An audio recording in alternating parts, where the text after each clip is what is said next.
Hello, everybody. Ah! Hello. Hello.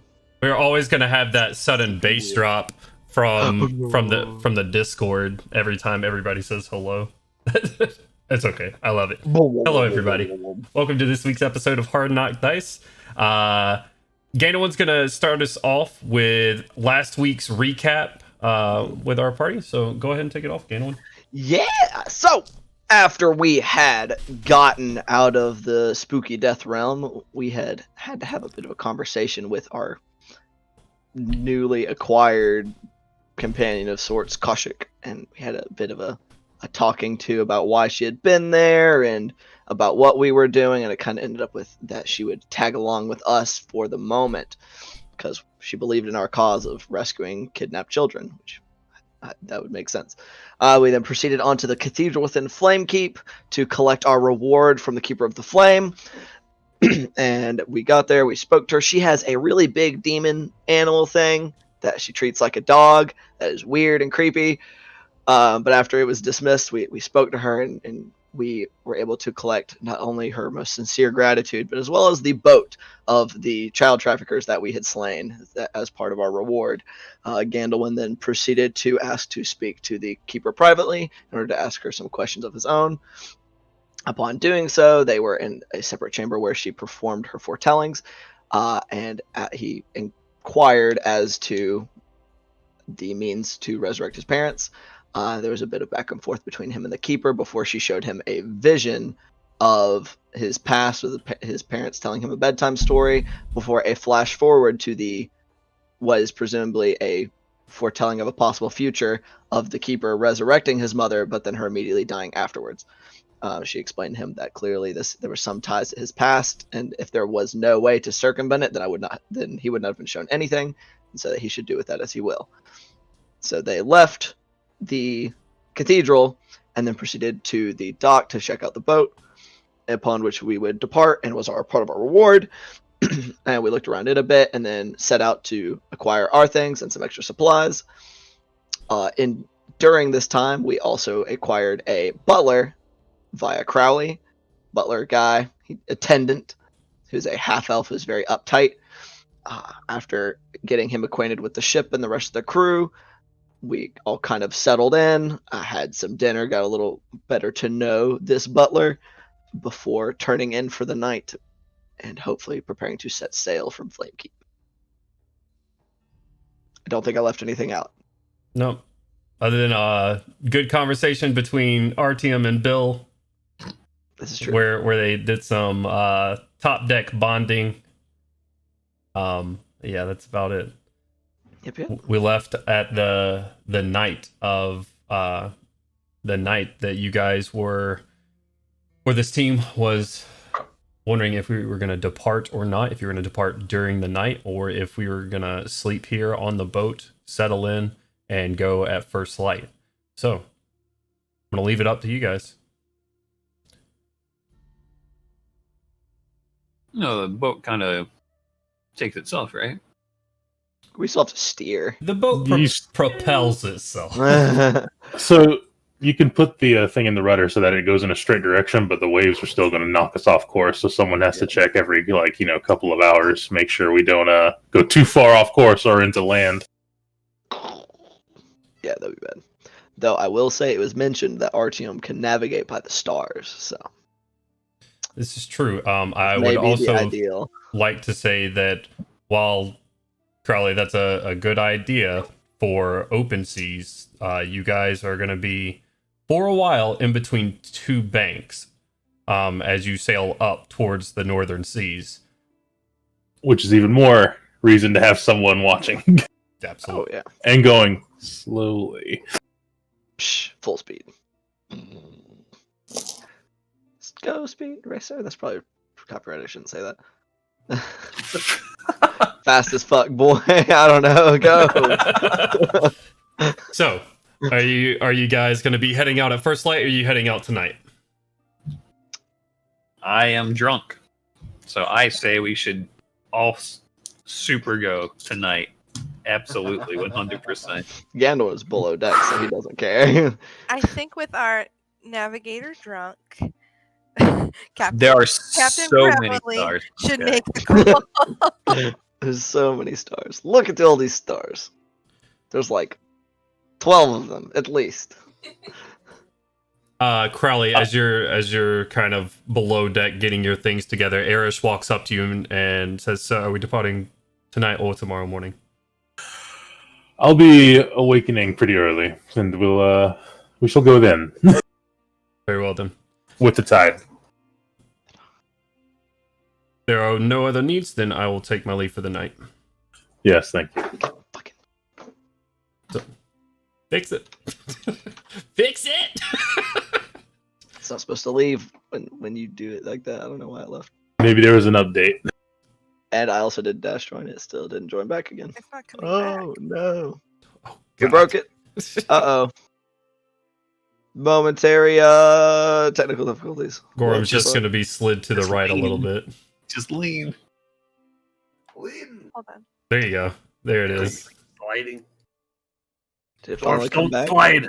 Do you think, to keep Groovy from leaving, I could join video Discord on my phone and just have a second video just randomly up? Or Perhaps at another time. We will. Another day. We'll Yeah. test that later, I guess. Yeah, we can try dinner today. Yeah. Figure. So, Erish says very well, and he goes to take his leave. You see him going to his bunk on the back, where he's taken use of Artyom's money and has rope organizers both under his bed and over his bed, where he has his items just kind of spaced out and hung very very specifically. But yeah, you guys take your rest with no issues. RTM and Bill top deck, everybody else I assume below.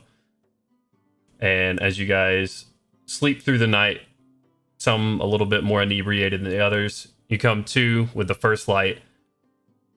Well, RTM and Bill are on deck. You come to with first light, just hungover. And you take off. Where are you guys going? Well, we're going to get out of port, that's for sure. Absolutely. Yep, the Reaper. You pull out around the main port of Flamekeep, making your way around the small island itself out into the main thoroughfare. You look to your left, further down the river, which is the direction you should be taking, or you would be taking to go up and around Ayundare as you had planned to go in towards Passage. You look to your right, Crowley, as you kind of pull out in this area, and maybe 15 to 20 miles in a distance, a gray, foggy reminder of what used to be something to you, just in the distance, walls of gray mist. And then you make your left down the thoroughfare. You guys, we're going to go ahead, and it took you 4 days last time to make it to Reckonmark. I'm going to leave it in your hands for right now if there's anything you would like to do for the first day. Oh boy. Conversations had. I don't know. Gannon was gonna go kind of sit up on the deck and be like looking around, just kind of being just like, this is weird boat with no sail.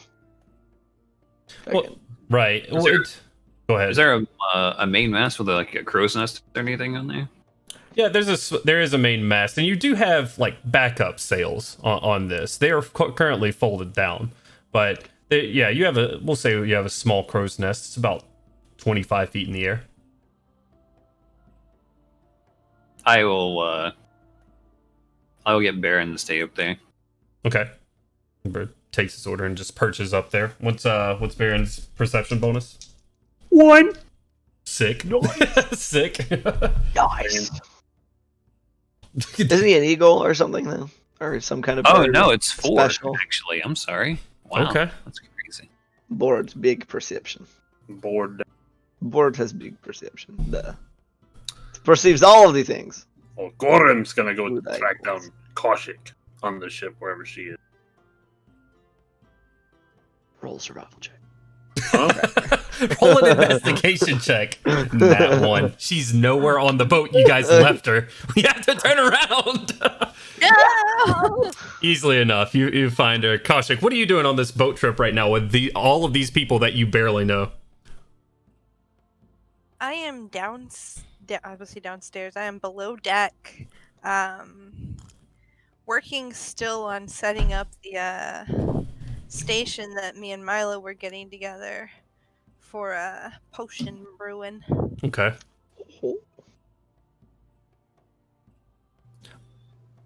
And brewing some potions. Milo's kind of sitting there helping her set up as they're getting this little workstation together. Damn it, Milo. So Gorham's gonna approach and yes, no, hey, Kaushik, oi! Yes. So I like tap you on the shoulder. You have a minute to speak. Certainly. What can I help you with? So you know Idro. How?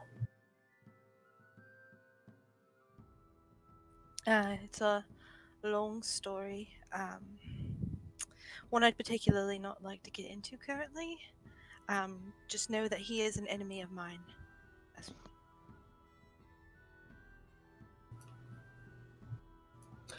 When was the last time you saw him?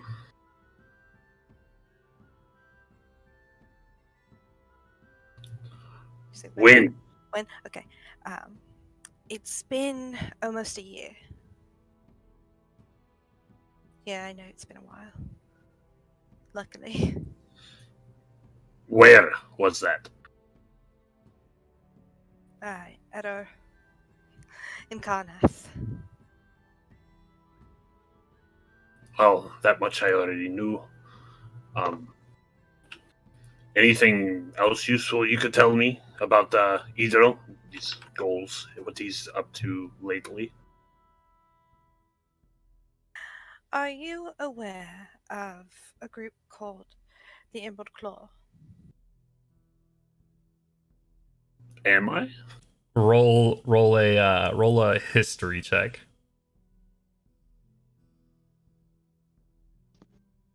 I'll give you a religion check. Go and roll a religion check. Religion. It's the same. Ooh, a 16. Okay. You don't know much. You've heard the name before. You don't know much about the group at all. You know that it's a derivative or a subsect of the Blood of Vol, somehow related to them, and typically not viewed in good light.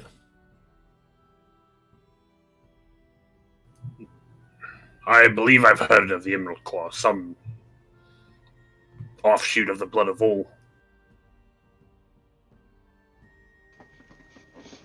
Essentially,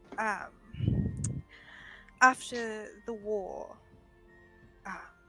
they became sort of a terrorist organization, I'd call them.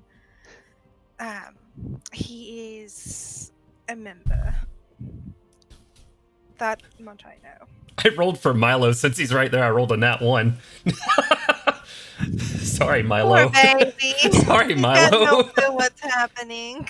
He's very Probably engrossed for the in his work. best. He's working on me, Armor. Don't worry about it. A terrorist. That tracks.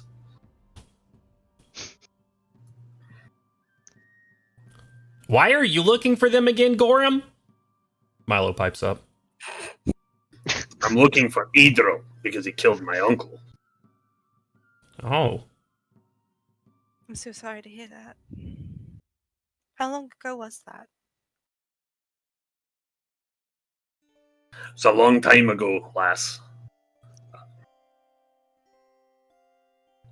Right, well, I don't remember what I put down. Brain blank. Malgram! Malgram!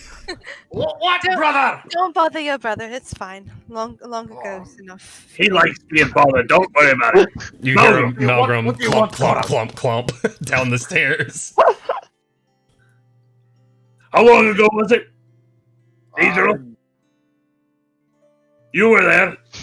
Like 20 years, something like that.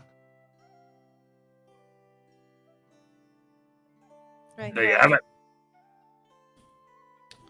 So what it sounds like, Milo pops up again, is that neither of you have seen him in a long.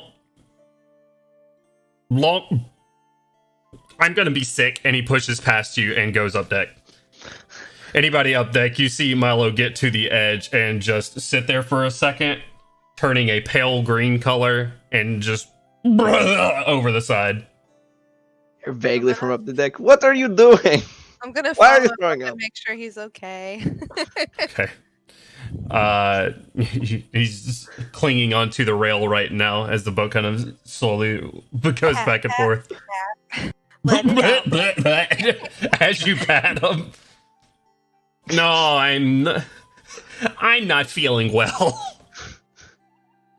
Crowley's just kind of ignoring. And he's like just steering the boat while, like, facing towards the Mornland, just looking over in that direction.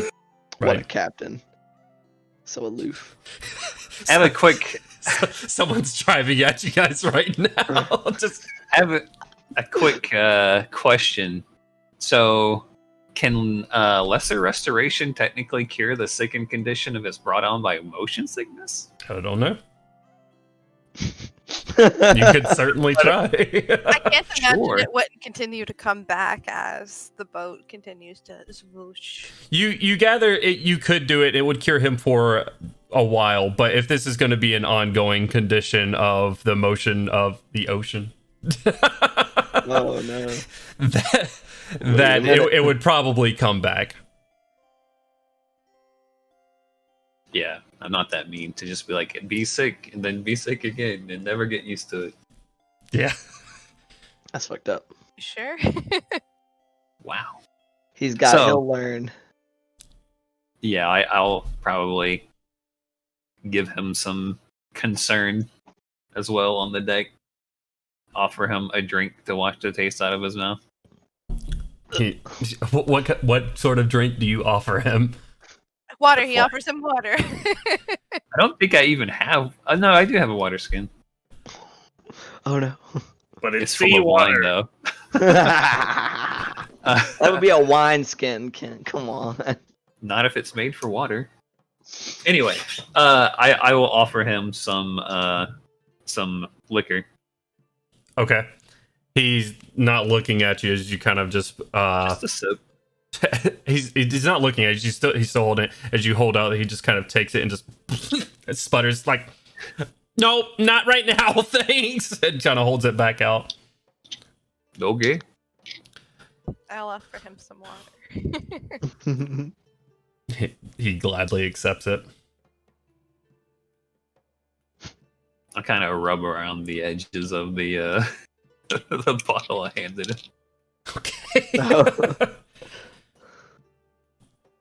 Good lord. He's sitting there clinging for a while before finally he stands up and says, I'm gonna go lay down, and goes downstairs and lays in his bunk. Probably for the best. smart move, lad. You will get used to it eventually. He is not responding. You just hear low groaning every now and again coming from his direction.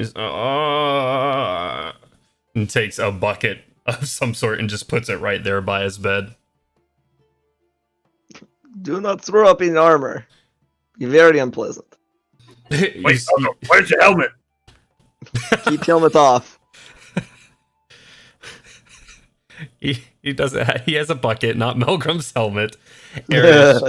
Erish, seeing this, goes over to his organizers and pulls out some herbs and starts modeling them down in a mortar pestle type deal. And pours, heats up some water, pours it on, gives it to Milo, and just, hopefully this should help. So He can do it all. What the fuck? Super steward. It's incredible. what you get with good rolls. It's amazing. Oh my god. It's too good. Good.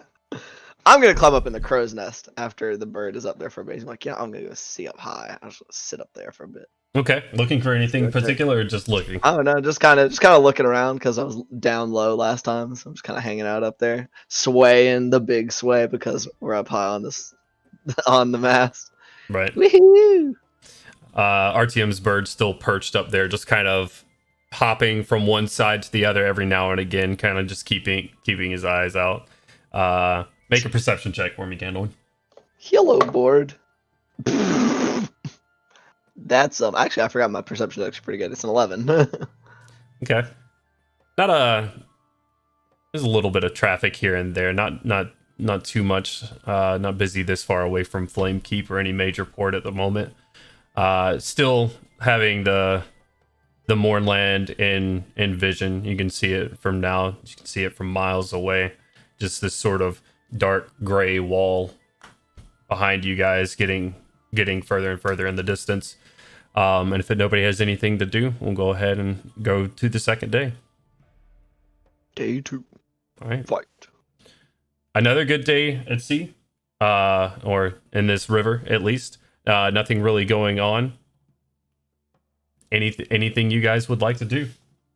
This is going to be on you guys for a while. You guys have a long time to go before you get away from civilized, very trafficked waters. These waters are tracked often enough to where there are no. Traffic, you say? Yeah. Yes. Yes, I did. Huh! Beat up the water, fellas. You Get 'em. can save the waters. They're being trafficked. You guys make your way through again. Day 2, no issues. Eventually, I would like to try and wear down Erish. Okay. He is doing his daily chores and whatnot. After you guys have breakfast one morning, he takes a large bucket, ties a rope to it, brings up some salt water, and is wiping off remnants of food and whatnot from it. You see some suds and whatnot as he's just scrubbing away at dishes at the moment at the back of the deck, or at the back of the ship. So, Erish, I see that you are. Can you speak while washing dishes? Do you prefer to not be disturbed? No, of course I can. And he continues doing. How can I serve? What do you do for fun? He takes a long pause. So in my line of work, there's not a lot of time for fun. Typically, I live at my job. And he kind of takes his hands and just beckons towards the boat. This is what I do. I am going to immensely frown at him and say, but it is your job to find out something you enjoy by dusk. That you would prefer to do. Have a good time. I have a good enough time doing what I'm doing. Play cards or dice or sing or dance, something. I don't have dice nor cards. I've never tried dancing. I can't sing. Well, you don't have to be good at any of those things to enjoy doing them. What a philosopher. I'm not. Have you ever seen a halfling dance? It's kind of more like skittering than weird. I don't believe I have. Are you going to demonstrate? He looks he looks expectantly and scared at the same time. I mean, I could show you. I will probably break something in the room. Here. What is your favorite part of your job? Getting to serve. Being of use.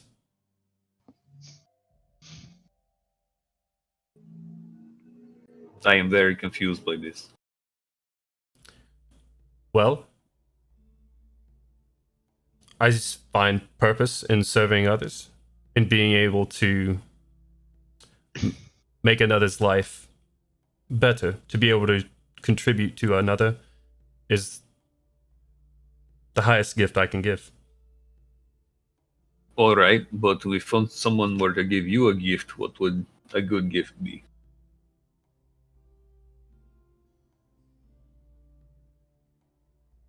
Well, Like more dishes? I mean, come on, there's got to be more than that, right? he gives a slight chuckle. Well, the conversation is much appreciated, and the kindnesses you've shown me so far. No, it's good. Well, we can have more conversation. I'm just always up on the deck. Probably have better conversations than with you than Bill.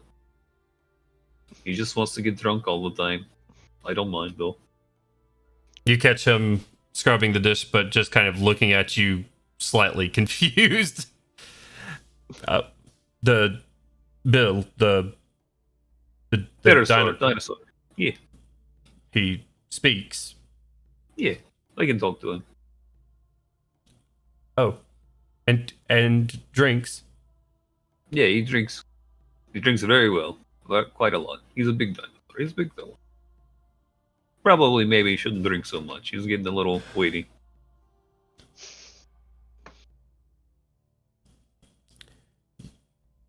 You are an eclectic bunch of friends.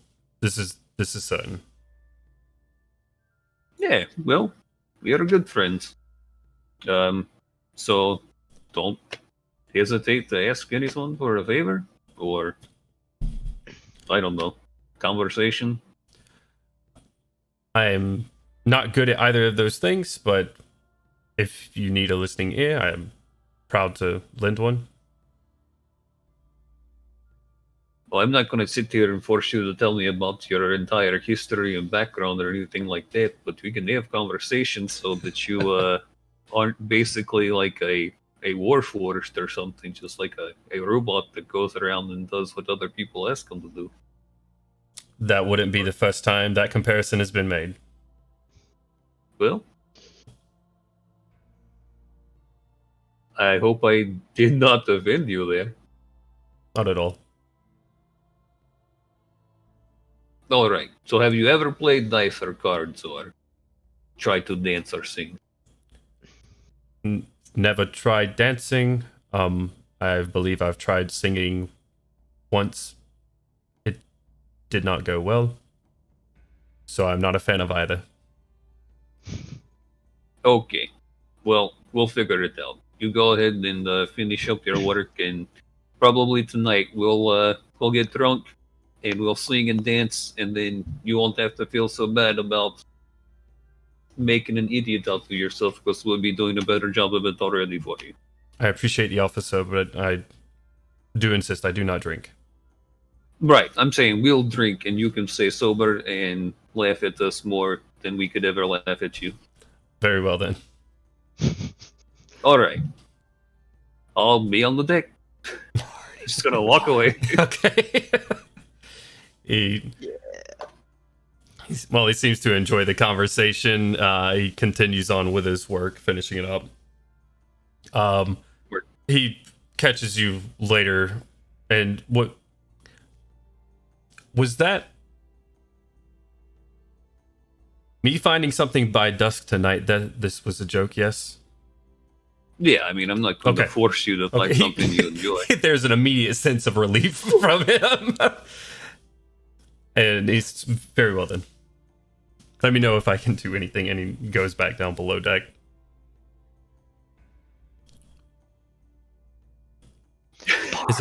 Party. Let's go. What's your charisma, RTM? +1. Woo! Okay, not bad. That's So- a charismatic fellow. He's not. You can tell just, but he's not used to the back and forth and the in between. He's used to doing his job and not much else. So, unless there's anything else anybody would like to get done today, we're gonna move on to day 3. Very well. You have some gray skies moving your way. You hear some low distant in the distance as you hear a storm coming, and you see the sheets of rain falling in the distance. You're getting close to Reckonmark. You figure you'll be there within the next day, if not overnight. You're making pretty good time so far with the good weather. As you make your way this third day, is there anything anybody else would like to get done?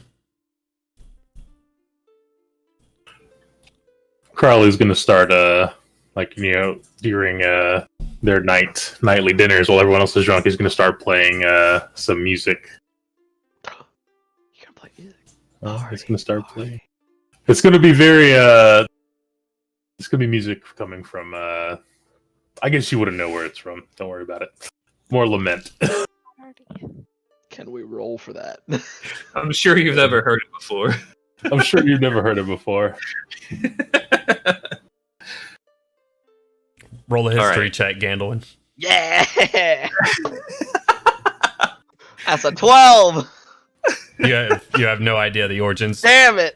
Music is not your specialty, and you have no Nope. idea where certain musics originate from. I tried. That's what matters. It's the That's thought cool. that counts. How's old Milo doing? I guess that is a good Few days, question is too. he Yeah. still Okay. Milo is not eating too much.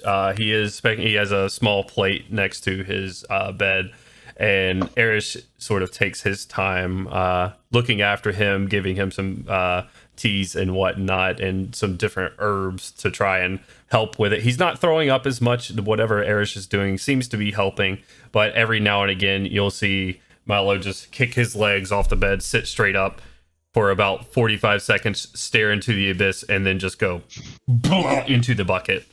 Ah. Oh, man. Gotcha. Fun times. You said it's like stormy and shit today, right? It is. And It is. night? It's not on you currently, but you do see it in the distance. It is moving in. Yeah, as it kind of creeps towards like evening and it gets on us, fucking Gandalfin's gonna get really. It is dark, stormy night. This is best time for song and carousing. Let us drink and be merry.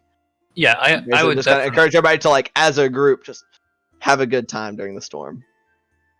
I would definitely like to get the aid of the dwarves in trying to teach Erish like a dwarven drinking song, even if he's only having like water while everyone's reveling at night. Yeah. Okay.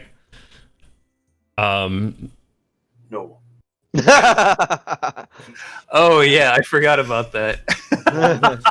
Yeah, we'll teach good Carnathy song. We'll teach him.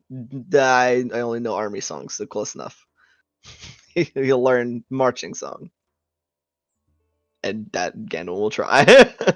I Okay. cannot sing. Get drunk. I'm Just sure Crawley can help with the music. Oh yeah. I'm gonna Probably start the singing beat. along with Gandalf. Oh lord.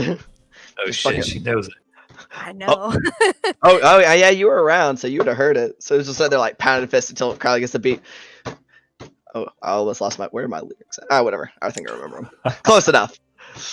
Just kind of, we march all day and march all night, roaming far that we may fight. If we die, no one will cry, lest glory be denied. Kind of like trying to get Irish hyped up.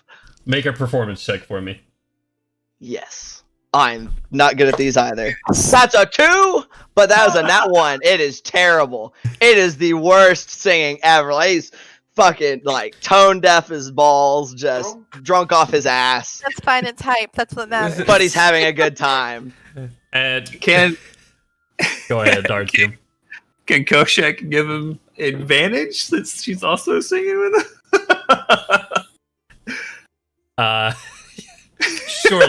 Surely. Koshik is aiding you, Gandalf. That's an 8. It's a little bit better.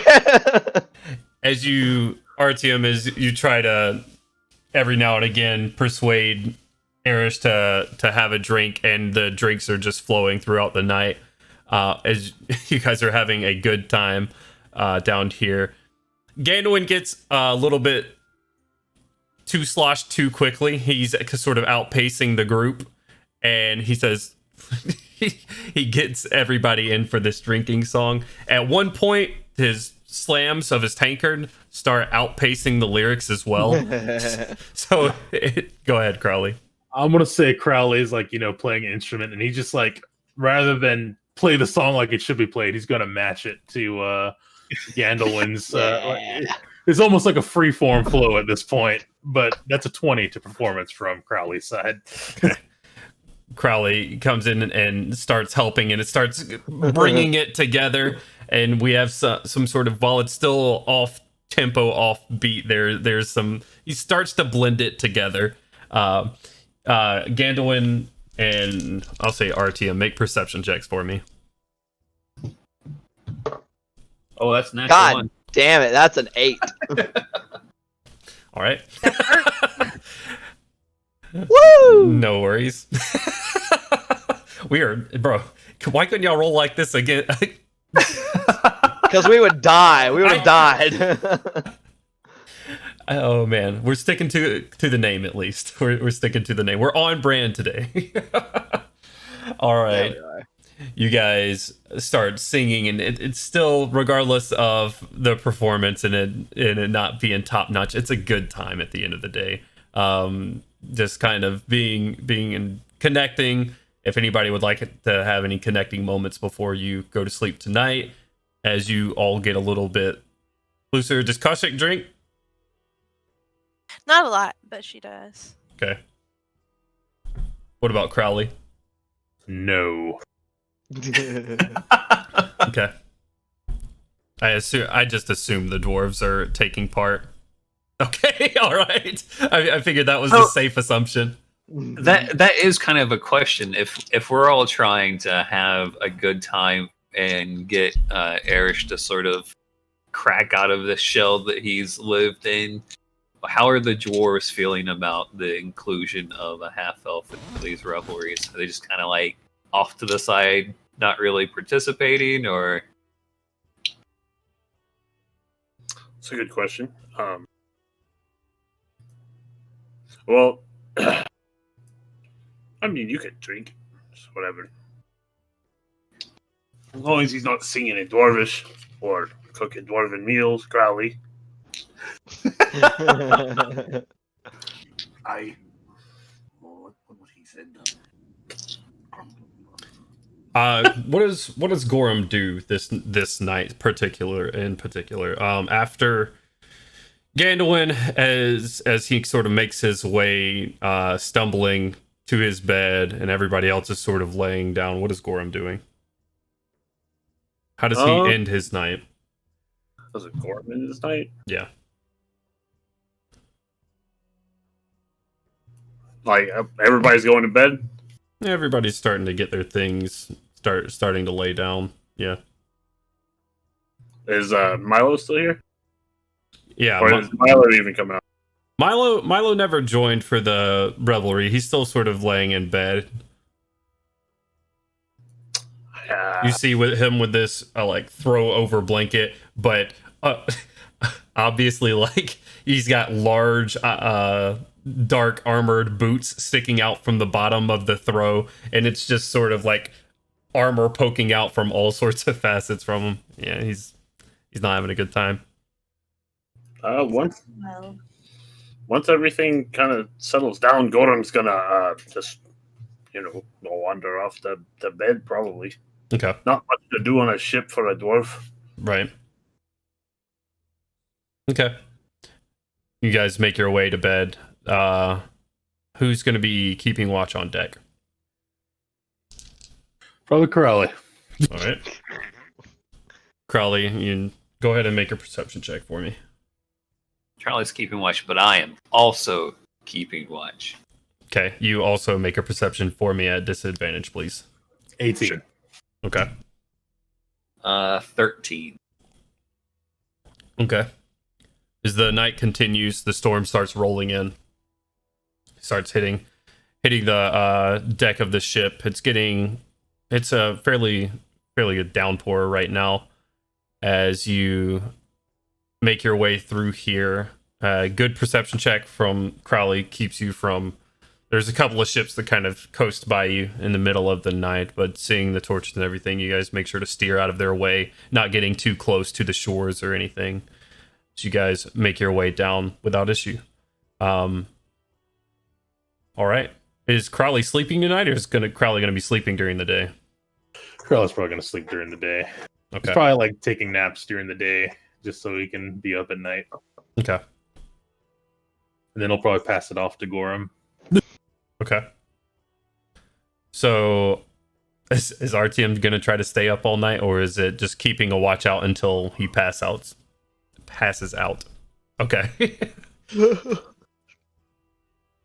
Hell yeah. I mean, that's my bedroom, right? Deck of the ship, so I'll just be there until I'm asleep. You do have a place under deck, but it's there, and Bill's not under there. So, you guys, it's a rough night of sleep because of the downpour, but you eventually get to sleep. The morning comes to, it is still raining, not as heavily, but it's still sprinkling on deck as some of the towers of Reckon Mark's military academy start coming into view as you make your way around this final bend, seeing a large what looks like two ships in the middle of the river here, sort of obstructing flow, and you see one or two ships on the other side and one ship in front of you as you're coming up, causing you to slow down. You see Carnathi guard on these ships talking to people, some of them stepping off onto ships and searching ships as they're coming through. This seems like a pretty good time to go invisible. However you did that. Seems like a good idea to me. Carnathi guards there, not so good. Pretty well. Okay. You guys go invisible? Mm-hmm. Okay. This is going to take a couple of checks, because not only are you trying to stealth around them, you're trying to pilot around them as well. So, let's do a group stealth check. Go. And then let me get a dex check for Crowley for piloting. Going to use guidance for the piloting check. Okay. I also like how we sort of have some 007 music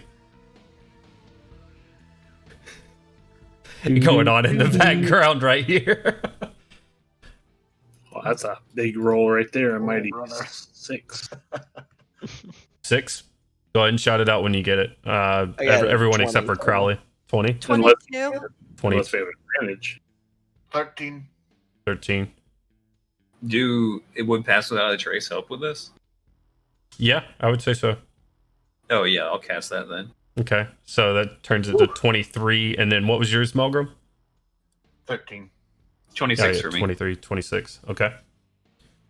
You guys managed to keep quiet. I'll roll for Erish as well. Oh, yeah. Pass without a trace certainly helps, keeping the sounds muffled on deck as you sort of make your way through here.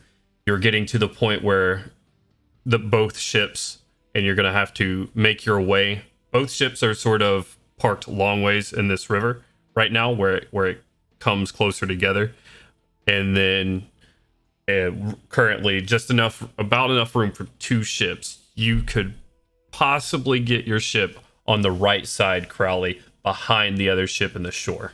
What's your dex check? I didn't roll dex shit. I was like, just waiting.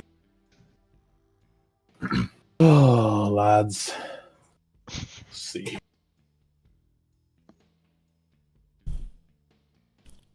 One sec. It's 14. Sorry, yeah, 14. Okay.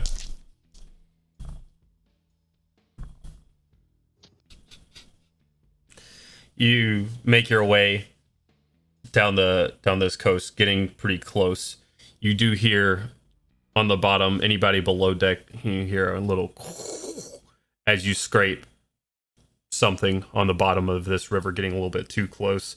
Crowley, you correct course, making your way around, sneaking right by. Not an issue. Nice. You guys make your way past this somewhat blockade, staying invisible, until you get out of sight of Reckonmark, and it's just in your rear view, as it were.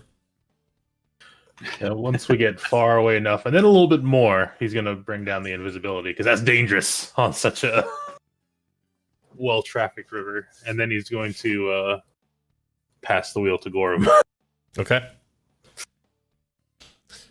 All right, Crowley, you make your way below deck, passing where the original lot had met before, and you make your way past Reckonmark. You guys get out of view of there. Gorham, you're at the helm right now. You've never sailed the ship before. Make an intelligence check for me. Oh dear God. Oh, I'm good at those. Just an intelligence roll, or Yep, just a straight up intelligence roll.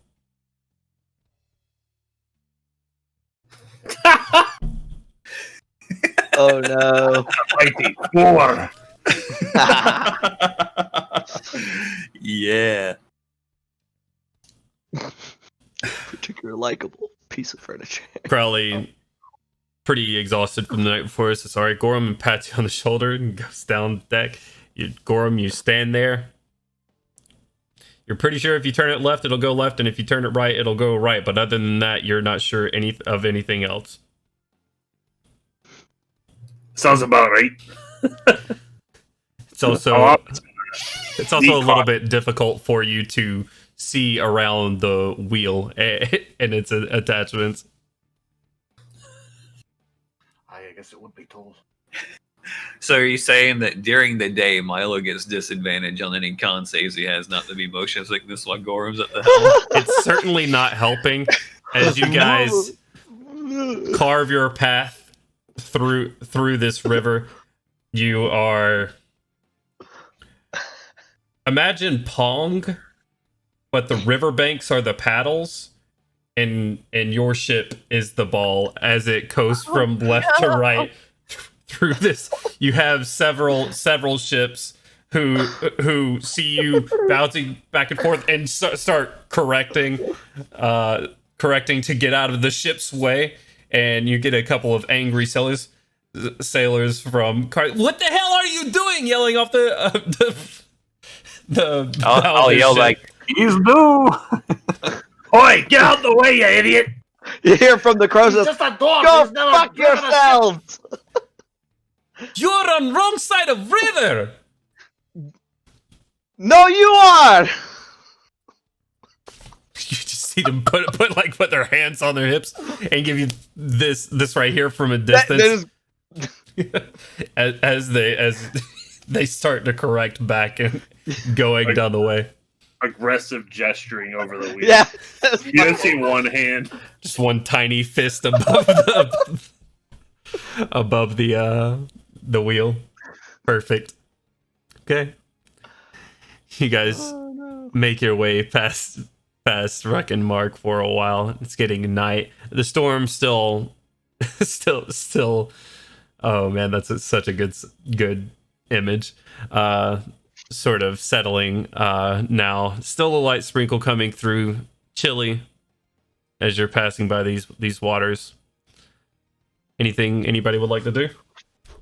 I'm sure Crowley was experiencing a nice, gentle rocking motion in his dream. Like, we're sailing fine, I'm sure. Yeah, it's not too bad. As long as you don't have seasickness, the sort of gentle swaying that you're receiving from going back and forth and kind of lulls you to sleep.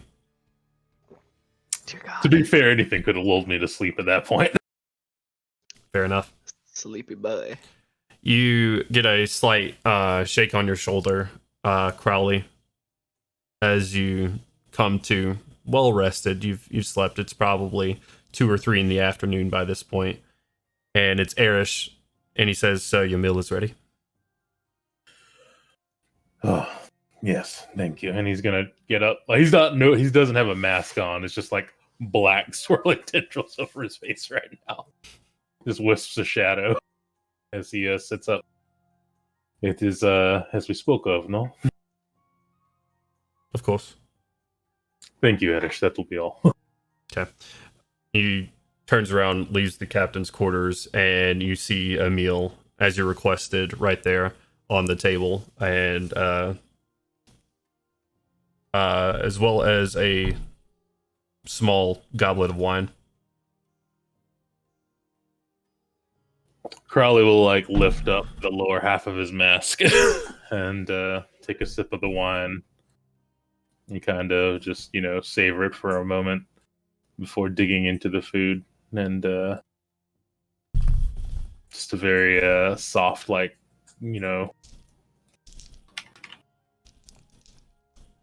just choked up. He gets a little choked up tasting this thing for the first time in forever. Right. It's reminiscent of. It's not an exact duplication of anything you remember. It's certainly not something your parents would have made for you or anything like that growing up. But it's well done. It's cooked well enough and sort of brings back a lot of memories. So you guys go ahead. I was gonna say once he's finished and Erish comes back to collect stuff, like Crowley's got his the mask down and the face covered with a mask, and he's like, "You can go back to giving me the same as the rest of the crew." Very well. Thank you, Edish. It's my just pleasure. like Stonewall, just nothing else. My pleasure, sir. He collects your dishes and walks out. Erish, Sir? it was good. Brings me joy to hear that. Turns, shuts the door behind him. All right. Anything anybody would like to do? Are you going to go back to sleep, Crowley? I was like, oh man, gotta get my 8 hours. Well, you've got your 8 hours in at this point. You went to bed fairly early, and you turned it over to Gorham fairly early. So you've gotten a long rest in by this point. All right, then definitely Crowley's going to step out. Make sure he's all straightened up and see how Gorham's doing. You walk you walk up deck and you see you're on the left side of the river making your way, and you're making your way at the moment towards a shoreline. There's no port there. There's no anything there. It is approaching fast. Gorham, I will take the wheel here. Thank you very much for covering for me. Anytime. And I'm gonna hustle downstairs. Yeah, And he's just gonna rest well. Just recorrect. Okay. All right. Recorrect the wheel. Get it back going straight down the river. You're gonna rush downstairs, Gorham? I'm getting out of here. It's bedtime. You woke up, at first light. It's only 2 or 3 p.m. right now, so. You ever driven? So it's just like going to sleep because of anxiety. You're just exhausted from all of them. The mental. You ever driven and not been able to see over the steering wheel? Okay, we can get you a box. No one did though. Somebody tried. You gotta hit him with the the leg. That's like, would you like me to get you a box? Erish, need you to come over here and hold the door. No. And then we can see how good Erish can fight.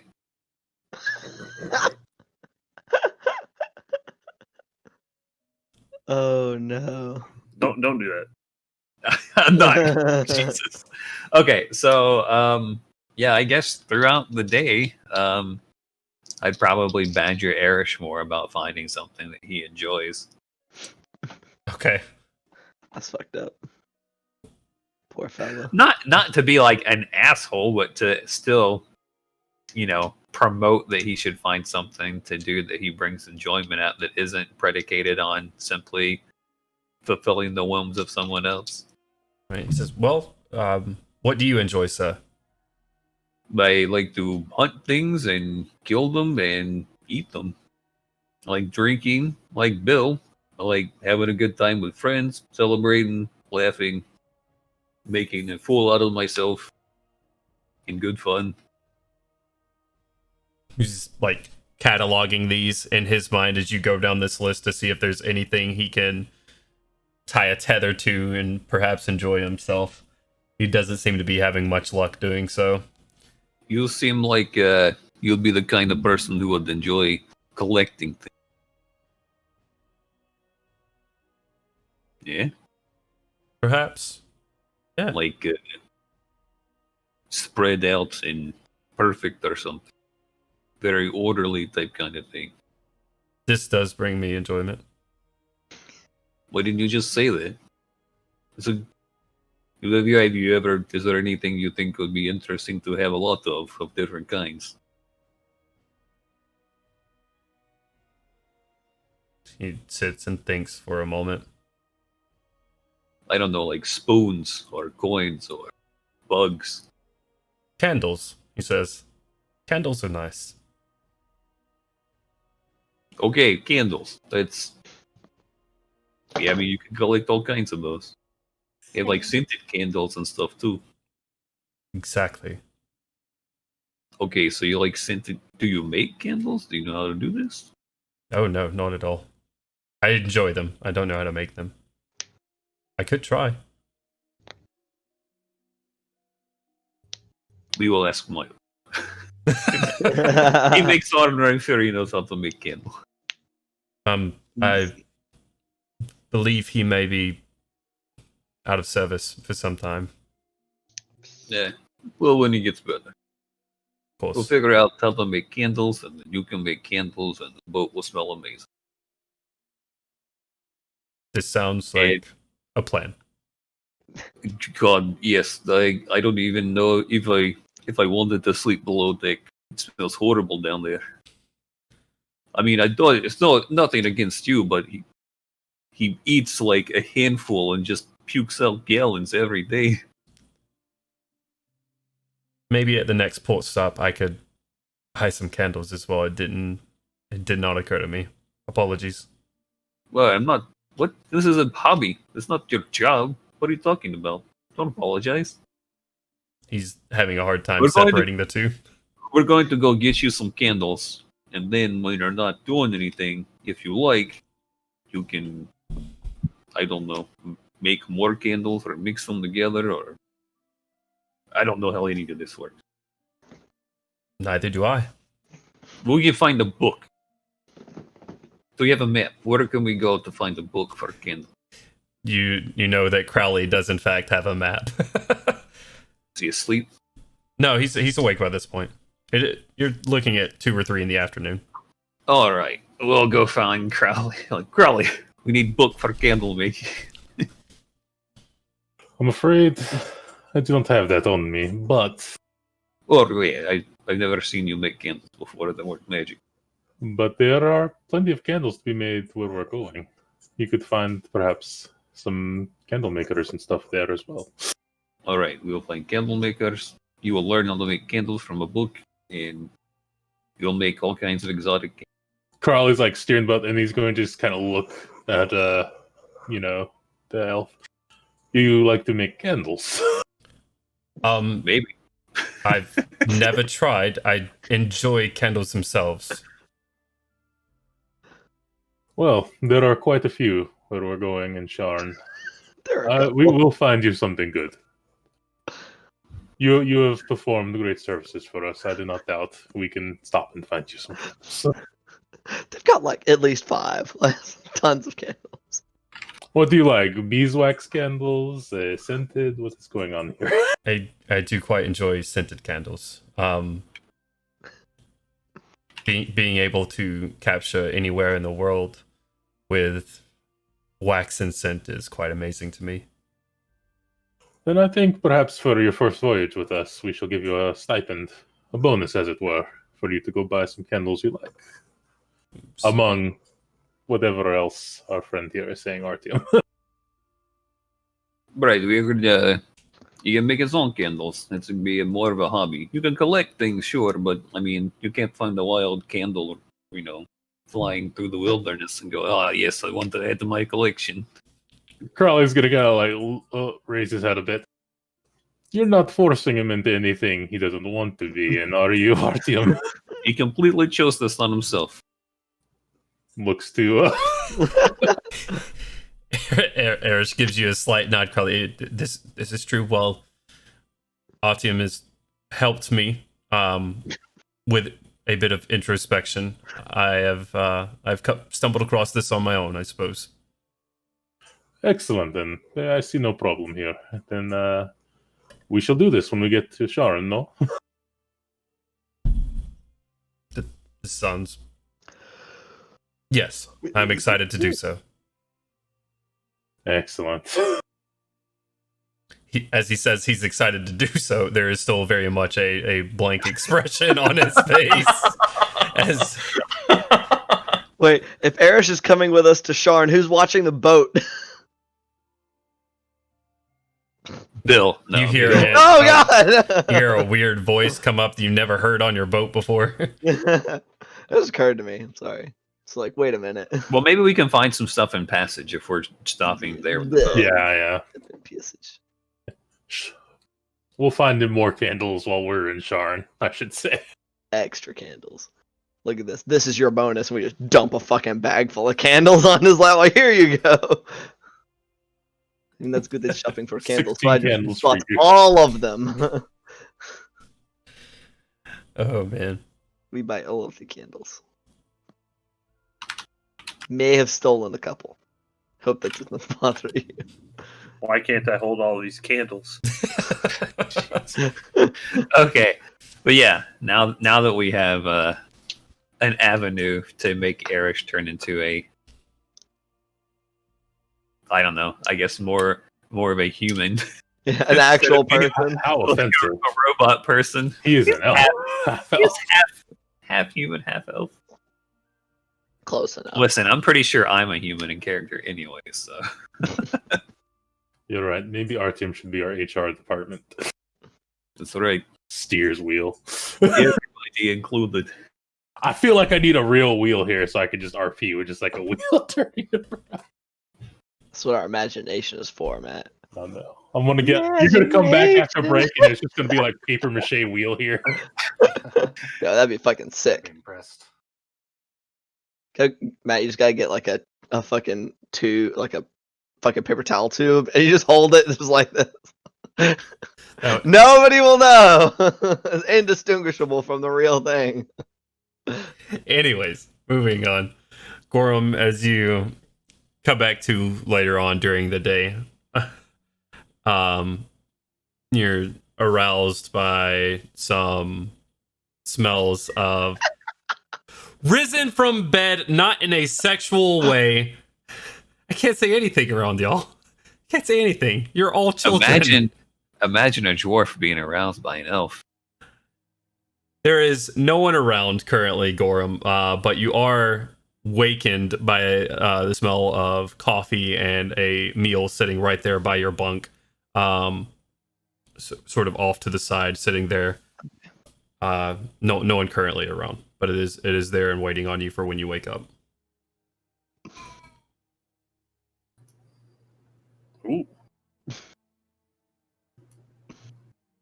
Is it is it good coffee? God, this dude's amazing at everything. Surely his coffee is incredible. It is passable coffee, yes. It is. I mean, it's not the strong stuff that Matilda had. Intentional or not, you don't know, but it's good coffee. Nobody compares to Matilda. True. Big facts. Well, I'll enjoy my. What time is it? When you wake up, it's probably after a 2 or 3 hour nap. You're looking at later in the evening, 6 or 7 p.m. Well, I'll dig in. I didn't get poisoned last time, so God damn. it should be good. You fool. A long con. Long con. And again, you do not get poisoned. Kind of what I figured. It was a risky one this time, boys. Roll a The con risky play. save. No. It's purple worm poison. Oh no. Oh, Sounds terrible. As you guys make it through the night, unless there's anything else you would like to do, we are going to go on to the next day. Oh, go I ahead. want to talk to Koshek some. Okay, Koshek, we had this conversation before. You seen me drink, have a good time. You know I'm a good guy. What are you earning? What? Sorry, I couldn't hear you. What are you running from? Come on, we know each other now. We're good guys. Tell me. Can keep your secret. I like how he's. Yeah, we totally know each other. 3 days. Done. Easy. I'm running from danger. I just turned Australian. Oh no. I thought it was like Southern Belle Danger! versus I'm running Southern from Belle. Boy, danger. man. I'm in danger. Danger, danger. Danger. No, that's still South Australian. I can't do it. I'm running from danger. That's what I tell you. That's what I say. But in a very well executed accent. Okay. Danger, Will Robinson. It's as simple as that. Okay. What kind of danger though? The dangerous kind. What? You are very reserved woman. We are Artyom's basically like rolling around balls in his head for a second. Well, you see, we are all a group here, and we should, probably be aware of what type of dangers might be fallen upon us, right? Little bit of a dangerous thing to not know what might be after us. Have you pissed off a dragon? Oh, no. Okay. Do you have I'm not, crime and- people after you? Essentially, Oh, okay. it's So, a person, a group of people, but one in particular. Oh. Are you aware of the Order of the Emerald Claw? I will roll for it, I guess. Sure. I'll give you history or religion. I think they're both the same for me. So that is a 17. Same sort of thing. You've heard the name before, but other than that, you don't know much about them. Okay. Is there any chance I come across any in the last few years of the war? Probably not. No. All right. No. Though the Emerald Claw, those are like blood of all people, right? Like the more angry ones. It's pretty apt. Okay. Okay, yeah, but let me just toss out there that essentially, like in the lore in general, people don't know that Emerald Claw is still associated with Blood of Vol. Okay. Just toss that out into the open there. Okay. That's crazy. But I thought that's what Jones said earlier. I did. Okay. cough. They're, Sorry. they're green terrorists. There are guys from Karnath, they're extremists or whatever, right? Yes, they're a dangerous group of people. Okay, so the Emerald Claw is after you then. Right. And you said there was like one person in the Emerald Claw that was after you, or just like all of them, or One in particular. okay? Is he like a Hayop guy, or just like an ex-boyfriend, or what?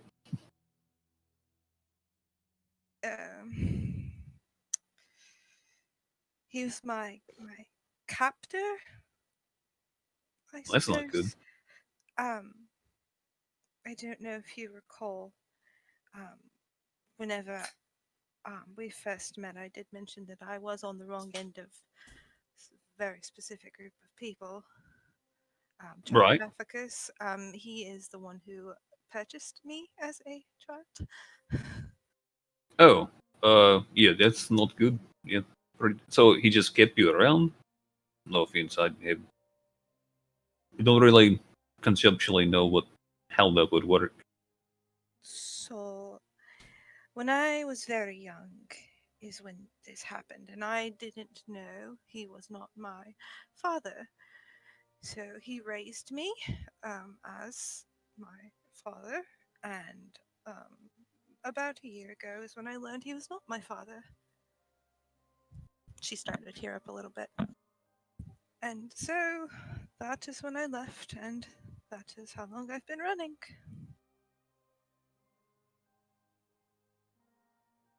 So, I mean, but this guy is still your. It is, I mean, I understand what family is. I never really had one or anything, because I don't remember my past, but, I mean, I guess I had one at some point, right? I didn't, like, just spring up off the ground. Sorry. Like, just notices, oh, there's a person crying in front of me. And anyways, well, I mean, it might not be a bad guy, right? This man is a bad man. Old, and he's trying to come and get you. Did you like steal anything when you left, or No. so this guy just likes to try and keep I you as don't want property? to talk about this right now. Maybe another time. Sure. I will I'm gonna awkwardly kinda hand her a drink. walk down deck. I'm gonna kind of turn around and go. You make your way hurriedly down below deck. Artyom, your hand stretched out, still just holding a drink. Just bring it back to your chest. Take a swig yourself. Yeah.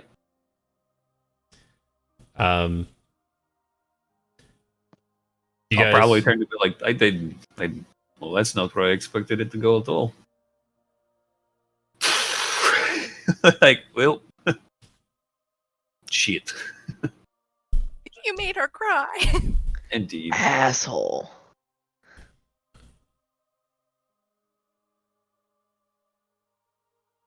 Okay. All right. Is there anything else anybody would like to do before the night ends? Yet. Okay. You guys make your way through the night. At this point, you're starting to make your way west around the bend that is Ayundare off to your left. A larger island offsetting as you're kind of circling around with a large castle atop. Also to your left that or to your west that you're slowly making your way around as you are starting to get out into open seas now. No longer constrained by open or the banks on either side of you.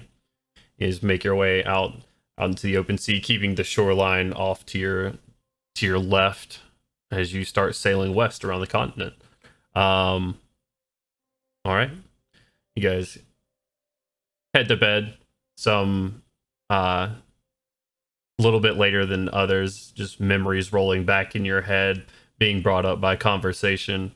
You sort of just your tear-stained pillow there. Eventually, sleep finds you, and morning comes. A good day, a fairly clear day this morning. The storm has seemed to pass further off to the east over Karnath, where all storms seem to end up. And you guys make your way down. Is there anything anybody would like to do? Gandolin, I need some of your paint. Yeah. Why? I'm bored. What are you wanting to do with my paint? We will paint a small, thin line in the circle on the deck of the ship, and we will battle. Anything right here? Okay. Go get paint. Alright. Good way to pass the time. Sounds good. Go get some paint. Alright. Shoop. It's not a very good circle, but hey. It's so lopsided, probably. Yeah, it's like, whoa. This is the oblong of death. This is the bean of battle. Bean of battle. Battle bean. The battle bean. Where is Milo? Still has to learn how to fight. Where is he? He is below deck right currently. Milo! What? Come learn how to fight! No. Damn it, Milo! It's fine. Sure to get him. We'll spring surprise on him. Surprise battle at one point. Are we fighting? What? Someone said something about fighting. Where? Yeah, we are fighting. Yes. Unarmed.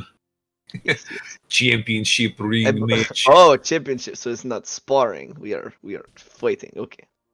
Very good. All right. I'm gonna stay out of that because I have a strength of 9. You don't have to be strong to fight. You gotta have that. You do have Dexterity. other tools. This man said unarmed. I consider magic being an arm. What a good sport. She's gonna like crit somebody with a guiding ball, just one shot them like, oh. Just whole person and just beat the shit out of them like a speed bag. That's exactly what I was thinking, actually. All right. So, who's stepping into the bean of battle first? I presume Gandalf and Archie. Okay. That's for the initial participants. I will rest. Crowley. Oh, we got a referee. Hey! Crowley, you awaken and finish your meal and head up deck, relieve Gorham of the wheel as you guys are making this, and you see on the prow of the deck Artyom and Gandalf stepping in this oddly shaped maybe it's Carnathi, I don't know. There's no Carnathi I know of. No Carnathi you know traditional. Of. Maybe it's traditional fighting ring. Maybe it's like very country oriented. Yeah, maybe like a Karn military thing, or I'm just gonna take the wheel and kind of watch it while the hillbilly Carnathi equivalent. I don't know, but Gorham, do you go and join them on the bow of the ship? Oh yeah, is Melgrim already over there? Yeah. Malcolm grabbed the beer and went straight to it. I'm going to pat Gorham as he passes by. Sorry to interrupt, but when he's passing by, I'm like, "Good luck out there, inspiration."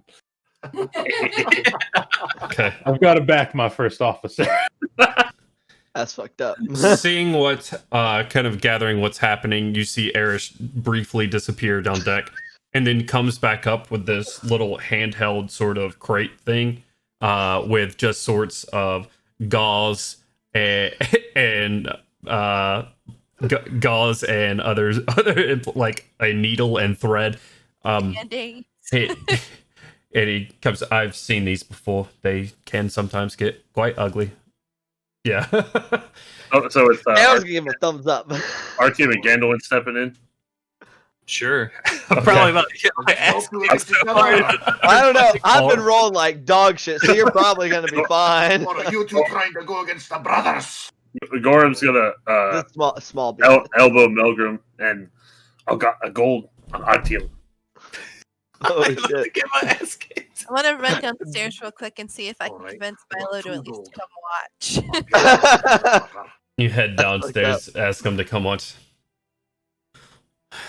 He looks around. He grabs his pillow and brings it up with him, Hey, my boy. begrudgingly. All right. Okay. We have to come up with rules to the fight. Okay. You step out of the ring and you'll lose.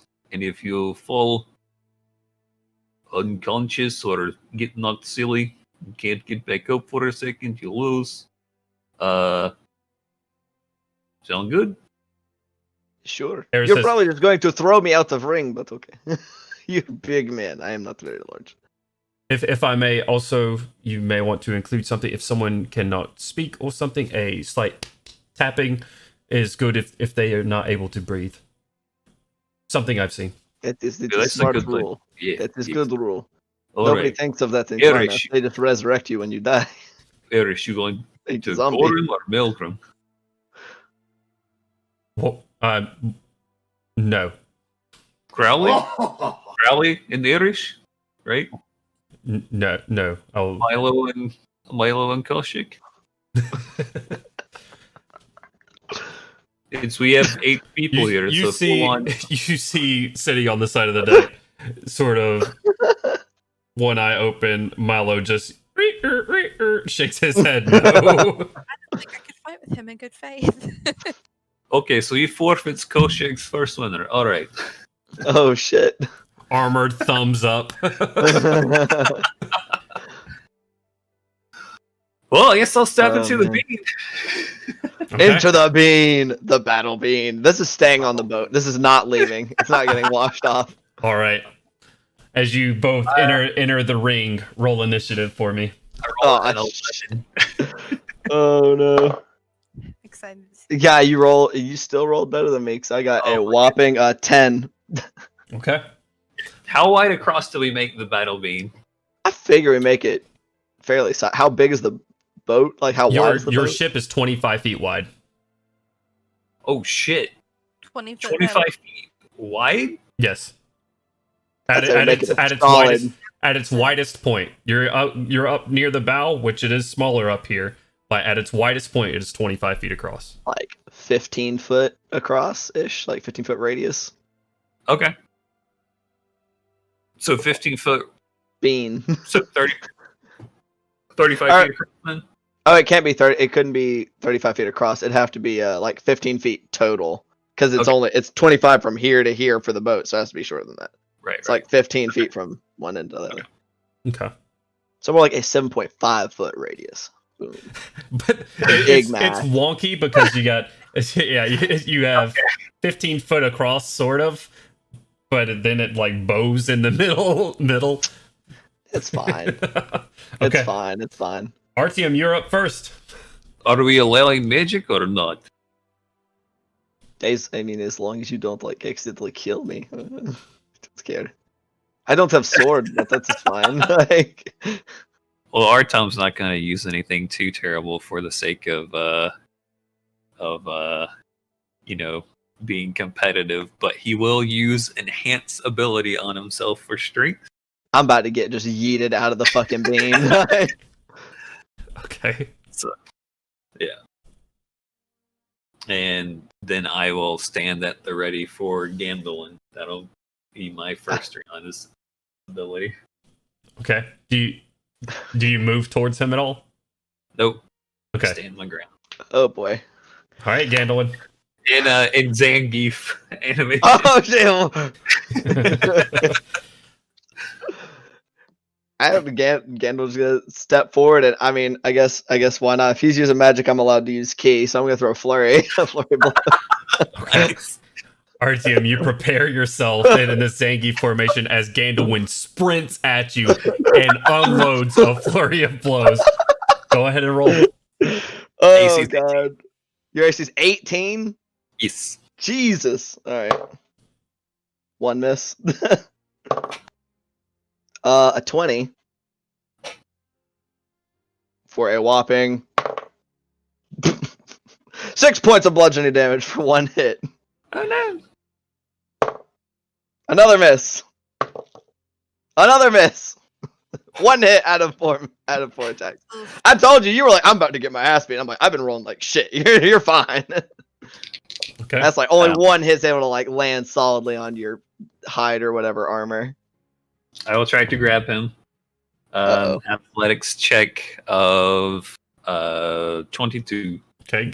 Make a acrobatics or an athletics check. Oh, I'm Gandalf. definitely making acrobatics check. Nah, you got me. That's a whopping 12. You're up.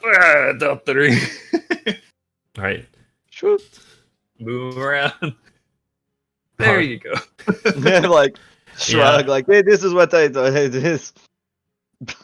Exactly as expected. I'm small man. I'm gonna slap Melgrim on the shoulder and hold my hand down. Here you go.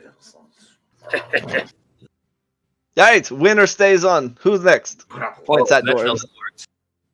Oh no. Yes. Okay. I thought It we were is- doing bracket. Okay. No, it's like Gauntlet. If you're able to stay until the end, you win. All right. Alright, so who's next? Alright, Melgrim, since you're not right. Well, Oh, and I'm about to get fucking smoked. All right. alright, Gorham's gonna square up, getting a bean. Okay. The beam. Come on, Goram. Wait. Roll initiative. Oh, okay. I got an 8. Again. Or did I get 11? You got 11 last time. I rolled an 8 and got an 11. This time I rolled a 5 and got an 8. Gotcha. Goddamn. 17. Yeah. All right. You're going to be going first. 13. You still go first. Go ahead, Gorham. As you step into the ring, nice weather, the salt-smelling air blowing through. Come on, brother. Archie Show what sitting dwarves across can from do. you, getting a little bit lower considering the height of his opponent.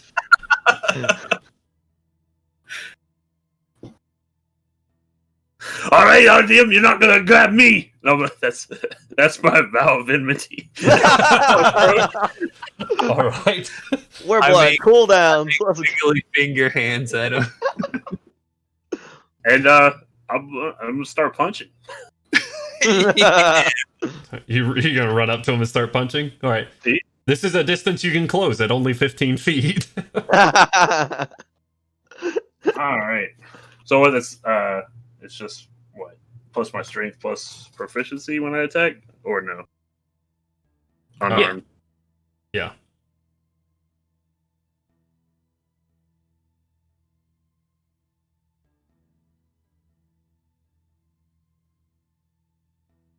That's a whopping 14 and an 18. Oh, you hit with that one, though. The second one hits. What's unarmed damage? It's your 1 plus your strength modifier. Yeah, it's not great. Plus a smite! Unfortunately, you cannot smite with an unarmed attack. You have to smite with a weapon. Oh, shit. You should have hit me with the shield. I don't have a shield, buddy. Oh. Is that how it works? Can you not smite with an unarmed attack? Yeah. Bro, you can't have the fist paladin. Dumb. Yeah. Sad. Where's So, the fist of the 5 flame at? damage. 5 damage. Ow, Jesus Christ. Where do you hit him at, Gorham? The stomach. You see this thick dwarf running at you, clink, clink, clink, and hits you for one good punch right in the middle. I'm hurt. Yeah, I am going to weaselly laugh in good fun and try to grapple. Okay. Gorham, roll an opposing acrobatics or athletics check. Wow. Your choice. Same roll again, 22. God damn it. 21. Oh, shit. Don't forget you have inspiration. So what do I add? Like, A D8. Oh shit. As RTM wraps his arms around you, you look at Crowley and you swear you see a wink from the mask. Boy, slippery. Yeah, we should have oiled up There you before go, we started brother. all right, so it's Yeah. back to me. Come on. Well, is it back to me or are you done? Yeah, I'm done. It's like a greased dwarf. It's a new saying. As you break free of RTM's grapple, trying to throw you out of the ring. Did you roll with advantage on your last attacks? I didn't because I'm dumb, but you know it is what it is. I'm just gonna roll my maul because it's the same attack roll. Just ignore the damage. What are the Shit. attacks? Watch out. 21 Oh shit. Yikes! and Yeah, a 23. oh, So that that's was 10 damage. 10 Right. damage, yeah. Yeah. Bop, bop. Just keep hitting the stomach. Work the stomach. It's that dwarven boxing. Yeah. brother. You want to try to wiggle around to the side of him and try to get him in a headlock and just start shoving him over towards the edge. Okay. That is a 26. Let's get an opposed acrobatics or athletics check. 14. As you lay those solid hits, working his ribs and his stomach, these tiny rocks just hitting him in his midsection. Artyom grabs your wrist at one and turns around and grabs you by the neck. You're really low to do this, Artyom, because you're already a tall guy. You grab him, and I assume you're moving him out of the ring again. Yeah. Okay.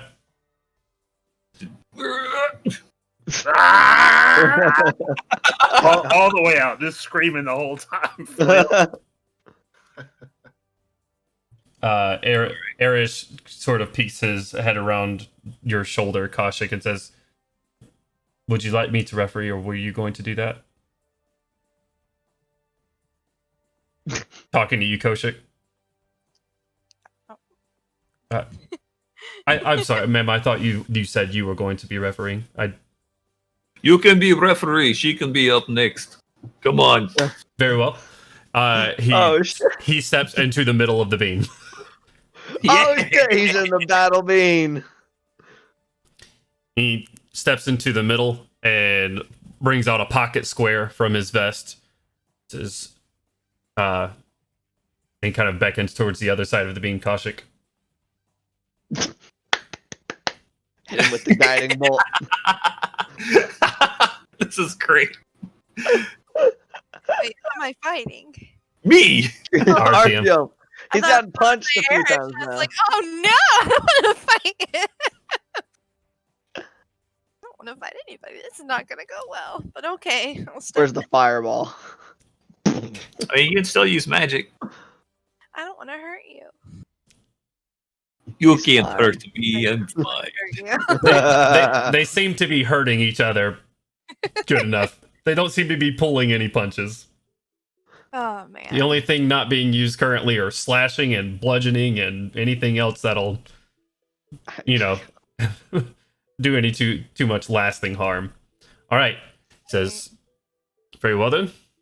At the start, I'll drop the cloth and we shall begin. The first Roll to be initiative. Nope. He drops it and roll initiative. What do I roll for that? A d20 plus your dexterity modifier. Duh.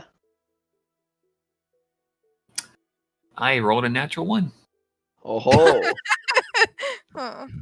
Hold on. She like crit with something. Okay, so the D20 was a 20.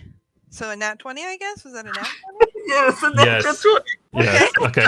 So Kaushik, you go first. RTM seems to be holding his stomach from where he got punched from the last round as the cloth drops, and it is your turn. What would you like to do?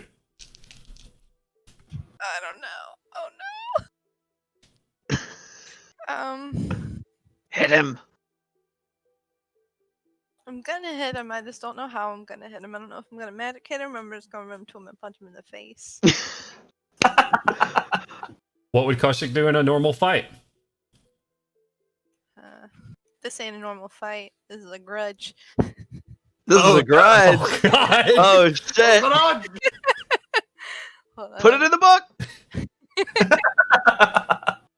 Gorham's ears perk up. He heard Did someone say the G word? He heard the word. Have you heard the word? One Grudge, second. grudge, grudge, grudge.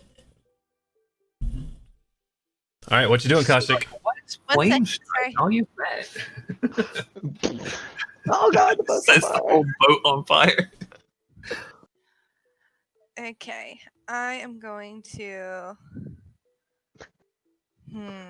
cast a spell. I'm gonna cast blindness / deafness. Oh shit!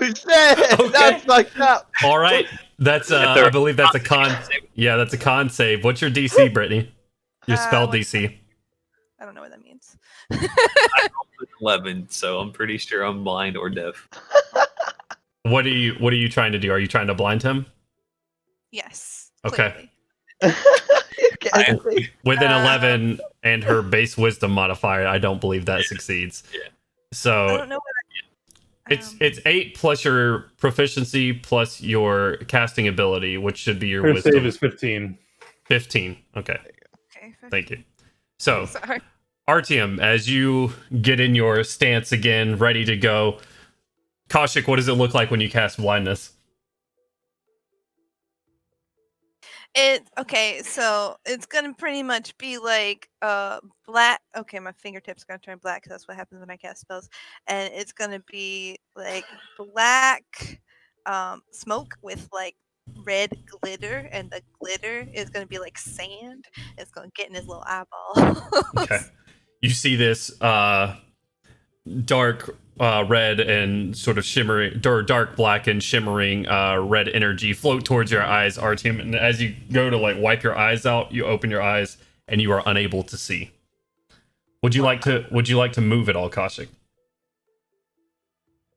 Am I like in the direct middle of the beam? You're on either side of it. You're currently 15 feet away from him. I might step a couple feet to the side. Okay. You just sort so of he get doesn't, like, straight up run forward into me. you get out of your space that you were in before and just take a step to your right. All right. Artyom. Yeah, I see her casting the spell on me, and I'm like bracing for some kind of impact or for some kind of damage, and I'm just sort of like dumbfounded for a few seconds as I just go completely blind, and then just start going, oh yes, she has lots of interesting abilities, and but this might not work on me. and then I'm going to cast Luster Restoration, and so like the inky clouded stuff that was around my eyes, all kind of the weird teal glowing that sometimes goes on whenever I'm doing magic-y stuff will kind of like flare through them and sort of burn them away, and I'll be back to normal, but that'll be my full turn. Boo! Stay where I'm at. That's no fun. You still made me burn through my spells. As he does this Kaushik across from you and blinks a couple of times and gives you a small grin and looks directly at you. It is back to you now. What would you like to do? Okay. All right. I'm gonna cast. I'm gonna cast Hold Person. Okay. Oh, shit. I'm gonna beat the shit out of him after. All right. God damn. So what do I do for this? I roll a wisdom save, which I rolled a 12 plus. What is mine? I open Spotify. 12 plus 8, so that does not work. Holy shit. I rolled a 20 on my save. Wow. My goodness. Things are Kaushik, not going well for me. you hold your hand out, attempting to restrict his movement and hold him there so you can go up and deal some damage personally. As Artyom starts to stiffen up a little bit, but seems to shrug off the effect. Artyom, or would you like to move at all, Kaushik? No. Okay. No! All right. I'm sorry. Artyom, what would you like to do? I'm gonna go in for the grab. Okay, you're running. Phrasing is horrible on that. I'm gonna go in for a grapple. Okay. Oh gosh, that's 23. Okay. Kaushik, roll an opposing acrobatics or athletics check, whichever is higher. Roll? Did it happen? 14. 14. Okay. Artyom sprints across the bean, picks you up. I assume she's going out of the bean. Yes. Don't.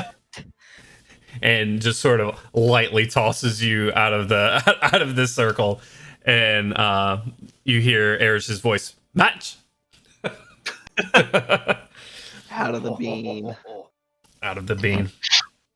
All right, Milgram, you're up. All right, I'm coming. Oh shit! I don't think I'll be able to do so many great athletics checks against. I mean, won't y'all both have advantage? So it'll just be like double opposed. That's Oh man! awesome. Just Uh, the regular rolls. I'm coming for you, Artyom. Gandalf's cheered. Woo! Let's go. Just imagine trying to pick up Melgrim and he just goes, "Yes!" Just like fucking picks me. Got hit with the Batista bomb. All right. All right. Gorham's gonna walk over to Gandalf and like thump him on the chest. I've got 5 on Milgram. I am not taking that bit. I am dumb and not stupid. Okay. Our team's won every round. Come on. Yes, but he has been grabbing people, and that is like something that your brother is good at. He's very big, strong, angry dwarf. I'm strong. I'm angry. Yes, but he is even like angrier. Look, you see, he does not wear armor. His anger protects him. He just bounces You're so off. angry. He's crazy angry. Yes, he is insane. I mean, a little bit, maybe. As you say this, and Melgrim's just like, as a little bit of spittle gathers to the sides of his beard. Yeah, I'm just gonna like point him, like, look at him. He's crazy. He's insane. Okay. It's Let's wild. get. Erish Initiative. steps up to the middle, drops the handkerchief. Let's get some initiative rolls. That is another natural one. Hey. Why can't you roll that bad during fight? That is a 21. Hey. It sounded like you said 41, but I'm pretty sure it was just the beard. Yes, it was just the beard, I believe. 41. That's a big bonus. All right, Melgrim, you're going first. What would you like to do?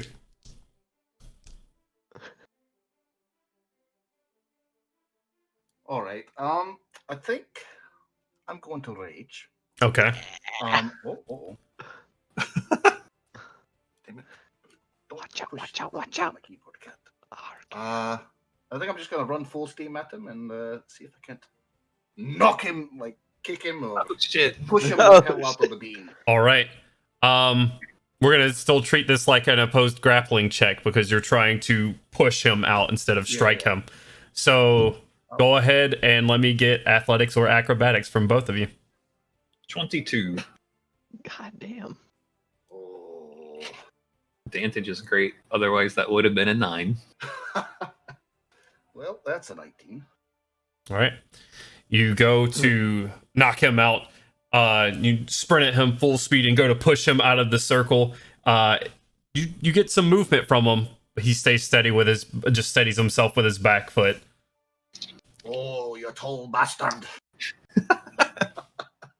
I will attempt to try and move with some of the resistance that Melgrim's pushing against me and sort of swing to the side and try to toss him out of the edge of the arena. Okay. Same thing, That guys. is a 4 and a 3, so God damn. 11 athletics check. Oh, so now you're gonna roll poorly on your Now I'm gonna roll. bitch. So athletics or acrobatics, Melgrim. Let's see, I don't have advantage, do I? You're raging. Yeah, you're You're raging. raging. You do. do. That's a On 36. athletics. Yeah, I don't get anyway. What a solidly built dwarf. All right, that's my full turn. Okay. It's back on you, Melgrim. All right. Shit, I'm gonna do another athletics and see if I can't pick him up and throw him out. I guess. Oh shit! Okay. Let's go, Milgram. Let's see it. That's 21. Oh, I get a 19. All right. He's out of there. Melgrim, Woo! you take your helmet and grab him by the backs of his knees, pick him up all of his weight, and charge him out of the circle, throwing him 5 feet outside of the circle. I just landed my butt laughing hysterically. I want to prestidigitate little fireworks into the air. And as you do, Eris drops a smash. Oh, Artyom, that was really good. See, what did I tell you? I can't remember. Crowley No. claps on the wheel. The ring here. We can stay. We can just Crowley, whatever What? we want. Yes, Crowley. your turn. It's gonna You turn versus Crowley. Pilgrim. Yes. Look at him. He's Slap a my thighs. Crowley will stop the boat and I guess go down. You know. Yeah. Okay. All right. You step Yeah. into the edge. Erish. Are we both ready then? Gandalf, what about now? You feel like betting? I am good. I am very tight on my purse. I'll take a bet. I put 5 on Milgram. 5 gold. All right, 5 on Crowley. As he's walking down, he's going to guidance himself as he steps into the ring. Okay. Let's go. Erish looks at both of you, making sure that you're both ready to go. Drops the ring. Go ahead and roll initiative for me, guys. Ooh, a nat 20 on him. Oh shit. 24 on mine. All right. Wait. He's got a 22 with a nat 20, but I had a 24. Okay, so you're going to be going first, Crowley. What would you like to do? He's currently Fantastic. 15 feet away from you. Crowley's going to adjust his mask and cast Phantasmal Force on Milgram. All right. Which is a wisdom intelligence saving throw. Oh. Go ahead and make an intelligence saving throw for us, God, so much text. Milgram. That's a lot of text. Oh my gosh. Jesus Christ. He fails. I believe he must run away from me. Well, what does he see? He runs away from what the image you summon. Yeah. It's going to be, I think,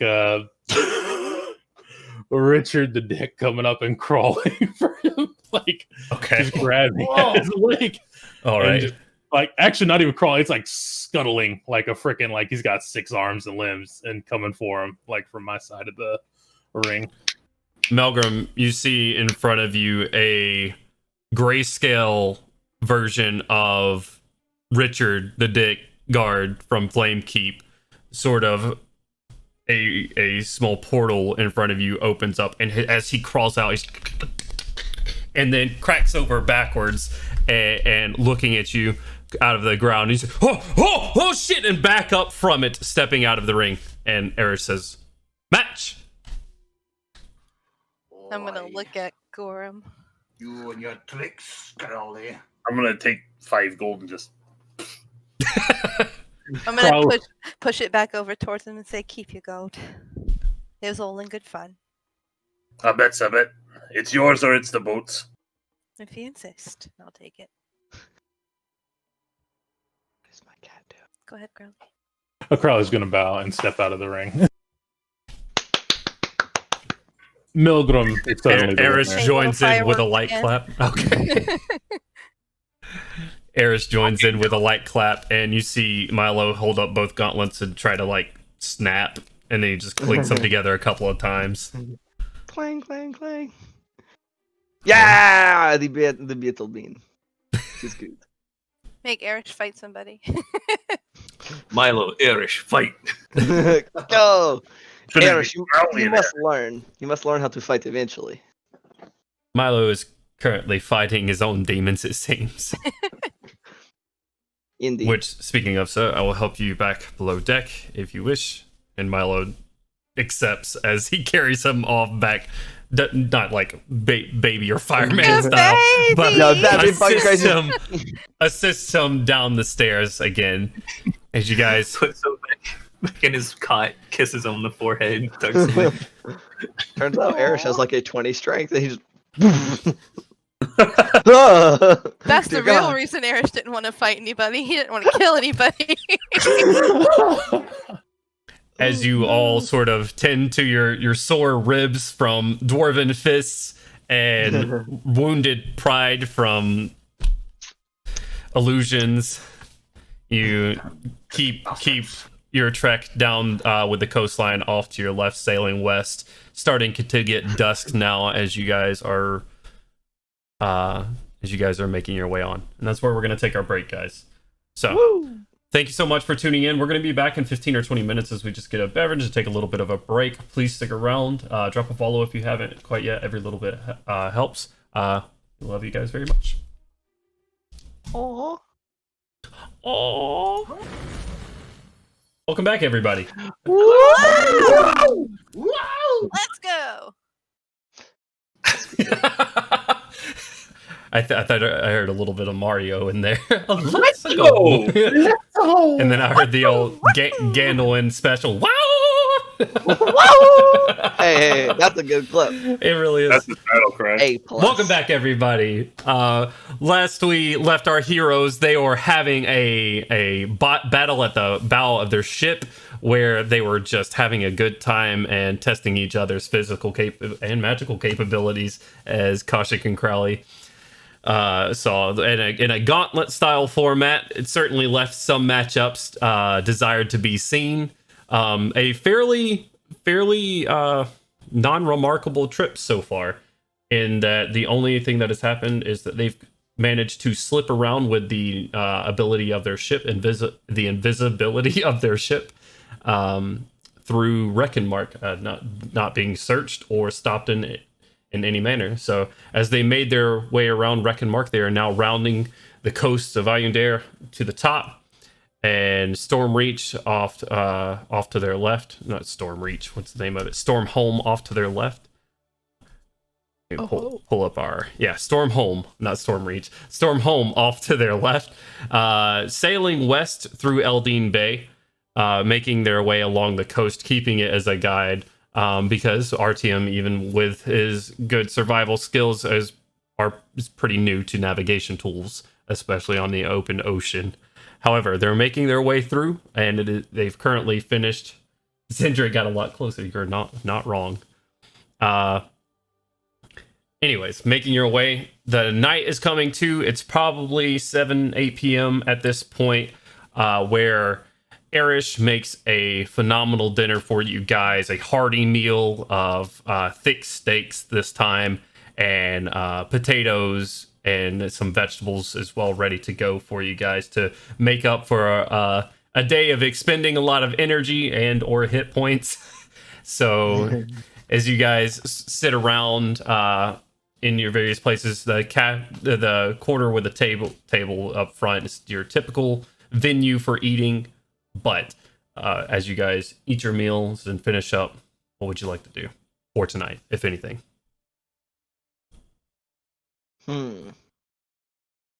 Got the map out, consulting Manuel. You got the map out currently? Okay. What are you looking for? Anything? Just ports along the way. All right, you see a couple. You're currently somewhere in between Stormholm and Whisper Rock, and as you know that's about the only place in between you and for a while, for a couple of days now. So this is you're looking further down the river as things that'll bring you along the path. Actually, let's look at the map right now. We're gonna transition over. There we go. Well, Gorham, you're currently a radio on the screen, but we won't worry about that. We're gonna look at the map as we do this.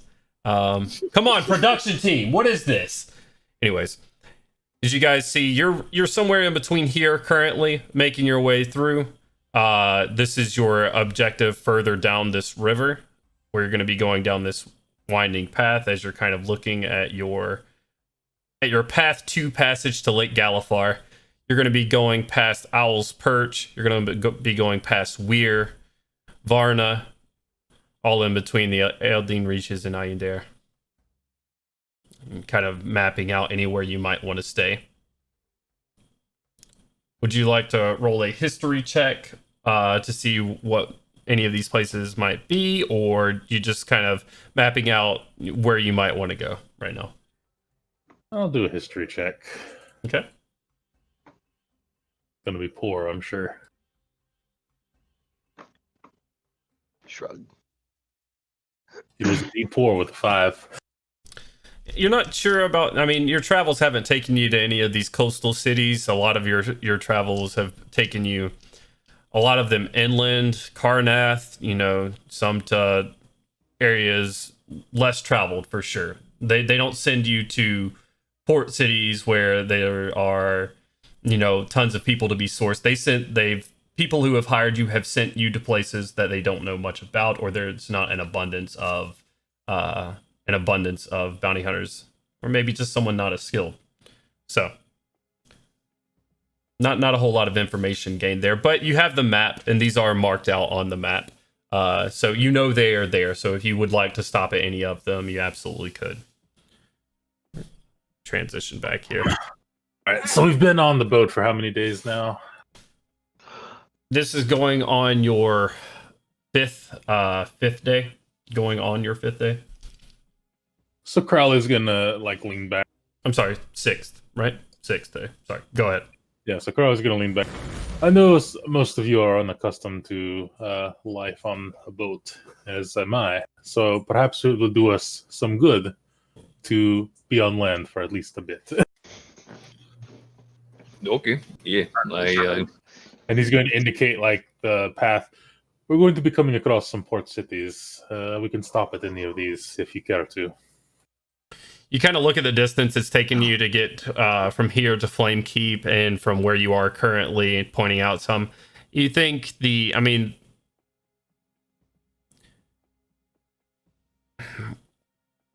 you think it's probably going to take you about 6 to 8 days to reach it, depending on weather and just conditions. It's going to take you anywhere from 6 days to kind of make your way down this river back towards Lake Galifar. That's your assumption right now. So you figure about 6 to 8 days from now, another week of travel rather, on this ship, and you should have some time to spare. Okay. That's pretty good, especially considering we don't have to worry about wind too much. Yeah. We can cheat. We are not at the mercy of the elements. Why would you say That is technically wrong. Well, we're not at the mercy of one of the elements. God goes, What's an elemental guiding boat? Koshik, why would you say these things? So, I am not too familiar with the coastal cities. Turns to Steward. Do you know any of them? Do you know anything particular about any of these cities? He kind of steps up to the table and looks over your shoulder as you're looking at them. Unfortunately, sir, no, I'm not. My abilities, although vast, don't include navigation and history. I know. He points to the map at Breland specifically. He says, "I know home is right about here," and he points towards a rural area in Breland. He says, "But other than that, no, sir. I know not much about these coastal cities." Very well. I do not particularly care. I have no knowledge of them either. So happy to explore, though. We can just hop off the boat and drop anchor near the land and hang out for a while for all I care.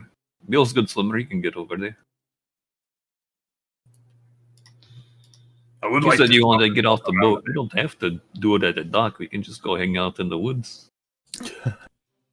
I would like to at least make it to a port. At least we can do something while we're there. I don't mind. Artia, make a perception check. That is a 23. As you say, we can just stop off at the woods somewhere. You get a confused, somewhat worried glance from Erish, and he, as if we can just stop off in the woods, and sort of just shakes his head after you say this, sort of just calculating what he's been hired to do, and the extent of his job. What do you think, Gorim? Milgram, Doris. It'd be nice to get off the boat for a while, walk around. I don't like. I like being on the earth.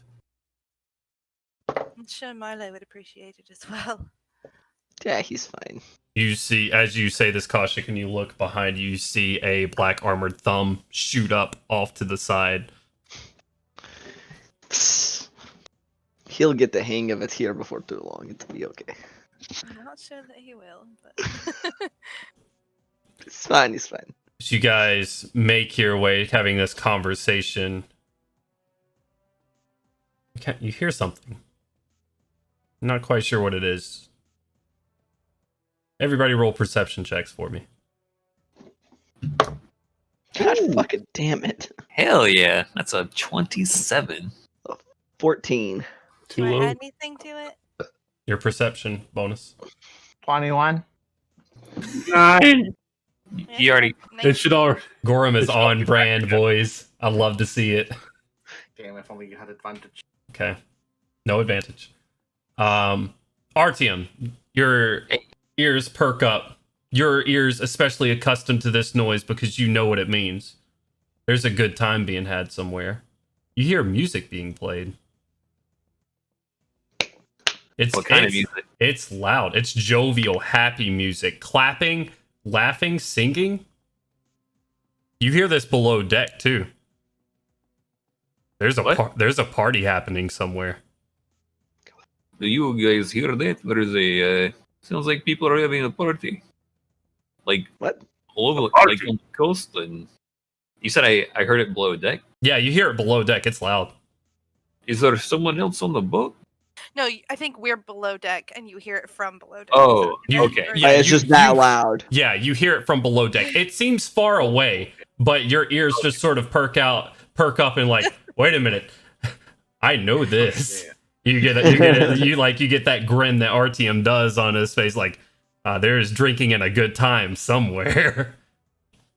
Yeah, I'm going to excommunicate from the the conversation and go get a better ear on the top of the deck. Okay, you run to the top deck, and far in the distance from you, it's not on the coast. You look to the coast. The coast is dark.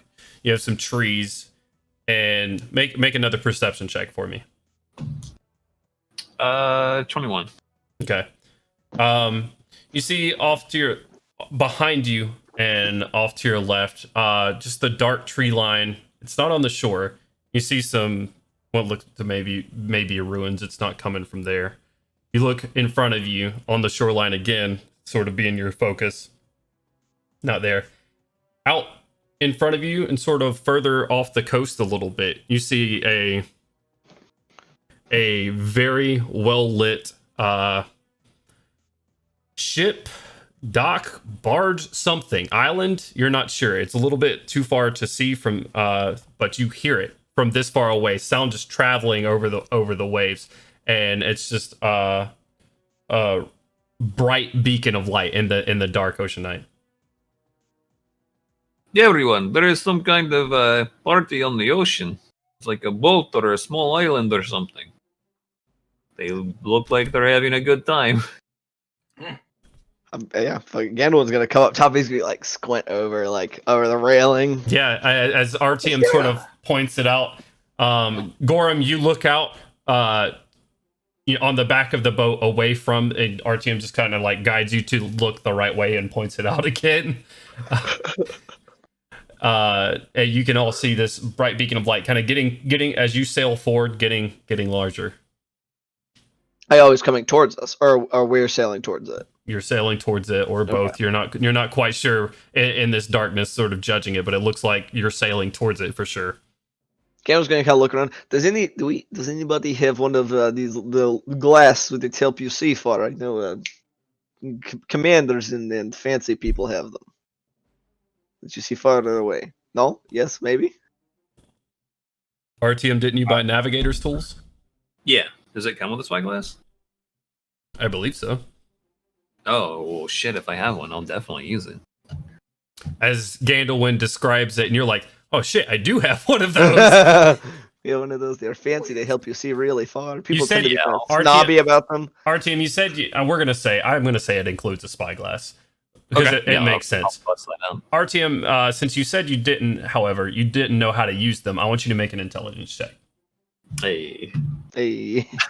Yes, that's a natural one. God fucking damn it! I wanted you to actually succeed this one. Woo! How dare you have plans? RTM, you pull it out. You hold the large end to your eye because you have a big eye and that makes sense. And you look through it, and it gets further away. It's broken. Can someone take it from him and Can I- try to look through it? Yeah, can we like get? I'm pretty sure I got cheated on this one. Can I snatch it out of his hand? If you're trying to grab it, just do it. Yeah, just say I grab it out of his hand. Okay, I'm gonna grab it out of his hand. Okay. What do I need? I mean, you can have it. It's what do I- broken. I don't care. What do I need to roll? I'm just gonna say, but that was because RTM said he had no idea how to use them. Kaushik, you've seen these used before. You were in the Karnath military, just much like Gandalf. You've seen these used before, and you know you look in the small end of the spyglass. You turn it around and look through it. Make a perception check for me. Big perception. 27. Holy shit! My God. That's a Um, natural 22. I Oh. see everything. Yeah, especially let me know if it's a natural 20. Oh, I Um, didn't know. I'm sorry. No. It's extra. I like to give you guys a little bit extra whenever you roll a natural 20. Natural 20s are special. Woo. As you look through the proper way, RTM, maybe it's not broken, and you recover. Like, yeah, I'm probably not attuned to it, is all. Kashyyyk, as you look out across the waters, what you see is a large ship, a massive sailing ship, bright red, very lavish. This is definitely the source of the sound. As you see people. Not only do you see people moving up on deck, rapid movements on deck, you see several ships actually parked around it. Smaller ships, some the same, like larger ships. You see them just kind of docked around, and they look anchored here. They're not moving or anything. As you kind of see this, and it's you're looking at it, and this brightly red colored ship is obviously it's not trying to be subtle or anything. Have you ever heard that song Redneck Yacht Club? Eberron. That's what I Yes. Yeah, That is that's pretty apt to what you're. But think, medieval yacht club. Eberron Yacht Club. So, I'm gonna relay to everyone what I see That is weird. and Hmm. offer to hand off the spyglass if anyone else wants to take a look. I'll take it and give it a looky-loo up Okay. against the mask.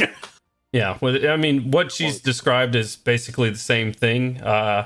You're kind of scoping out. You see maybe, I don't know, 4 or 5 ships around it right now, kind of anchored, just sitting there out in the middle of the ocean, hanging out. It's an odd sight for sure. It's off of the bay by a bit. Oh, looks like we could perhaps make port there. Do I see a space open at all? Well, you look at it a little bit more through the spyglass. There's no port. This is out in the middle of the ocean. I meant like a place to dock. Yeah. You look around, and you can't see the other side of it, but it looks like you could get fairly close to it if you would wish to. We can get close, see what is going on. Okay. Might be worth a look. Closes telescopic scope. Looks around. Anyone have any objections? No. No, let's Sure. go see what the party's all It is about. weird. Yeah, gives Artyom back his scope and goes to the wheel. I will take the moon dagger out and draw a small arrow pointing towards the fat end. Makes Oh, sense. Carve okay. Into Into the spyglass. I was like, the fat end of what exactly? Of the boat. of I don't know, of Melgrum. Oh my! Anyways, you guys make your way, and it takes you some time to get there. But as you're pulling up, a massive ship, and the music's just getting louder, jovial music. You hear cheering, shouting, yelling, all of this sort of everybody, all the signs, telltale signs of a good party going above. As you pull around the bow of the ship in large gold script that is just very over the top, you see La Luxure across the bow of the ship, the name of this ship. As you guys pull up and drop anchor. Yeah. Okay. You guys pull up and drop anchor. You see a human male step over to the side. A small captain's hat above his head, a large gray stubbled chin with a corncob pipe sticking out of his mouth, and this button shirt that sort of doesn't start buttoning until right under his chest, probably just open, and these gray and black hair sticking out from his chest sort of waddles up to the sides.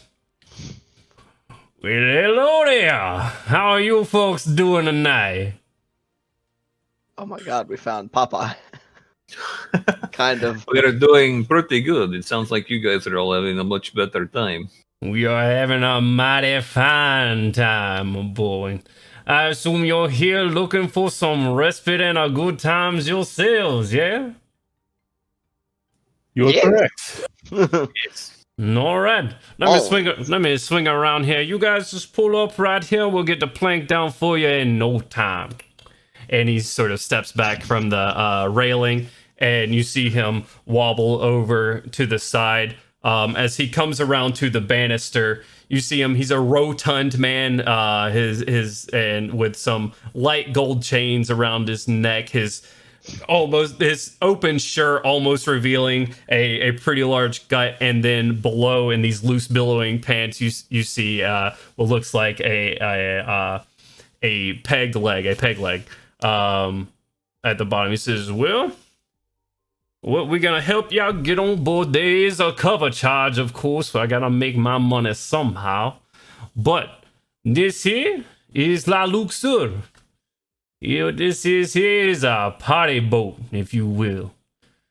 So, if you guys are looking for a good... I'm so sorry, madam, I did not see you there. If you and your crew would like to come aboard, I ask for a small cover charge of 1 gold and 1 button from what you're wearing currently." Why are my buttons? You have very few. I only have a couple. Well,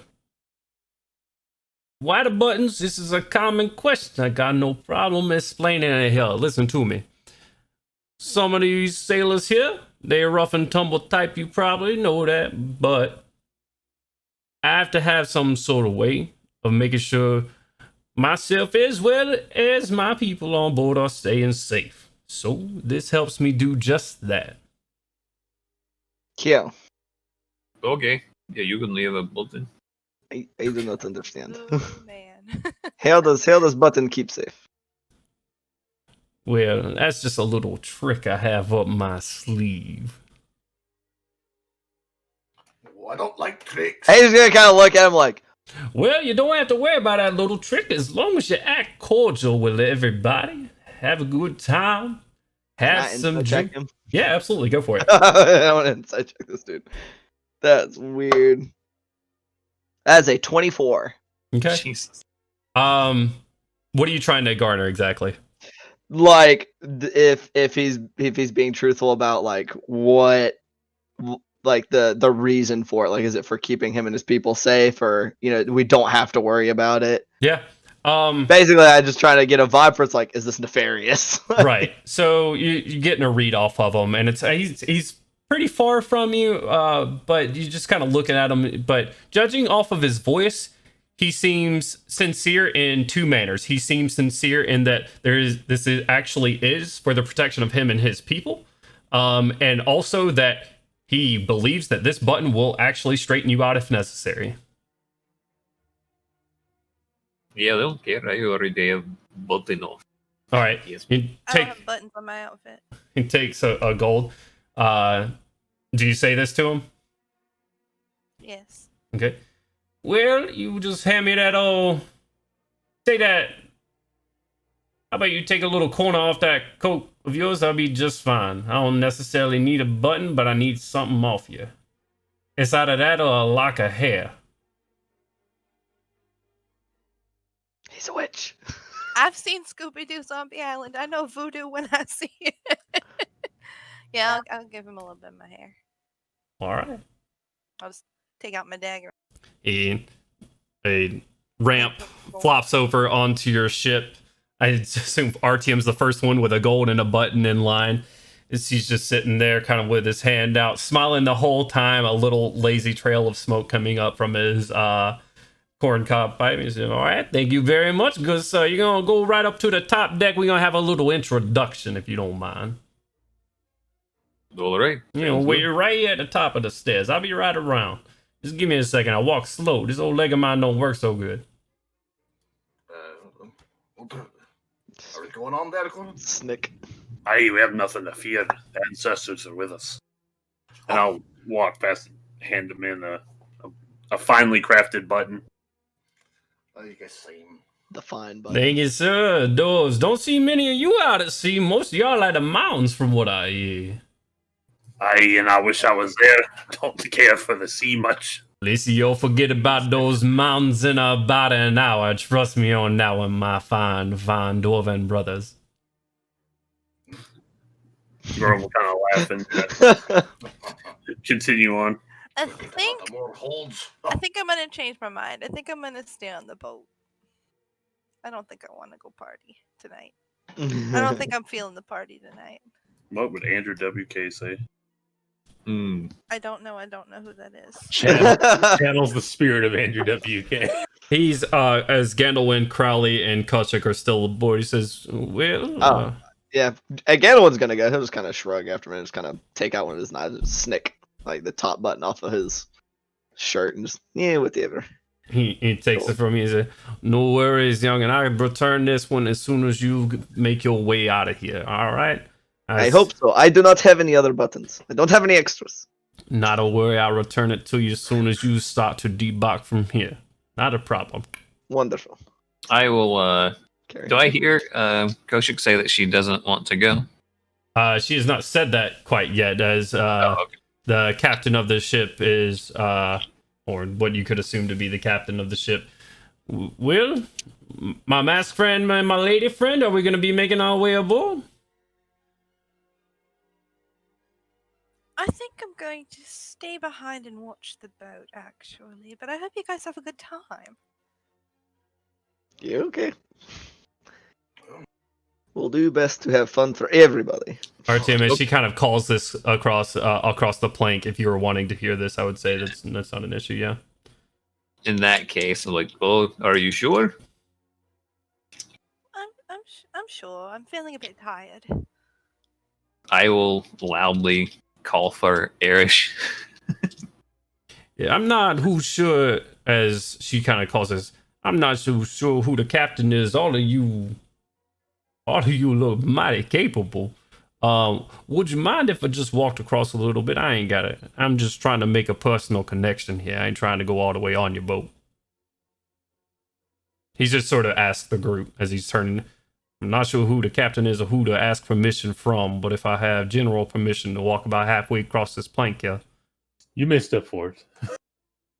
Yes, sure. Hey, go kindly, sir. As he steps and he makes his way, hobbles his way across the plank here, sort of bowing a little bit underneath his weight.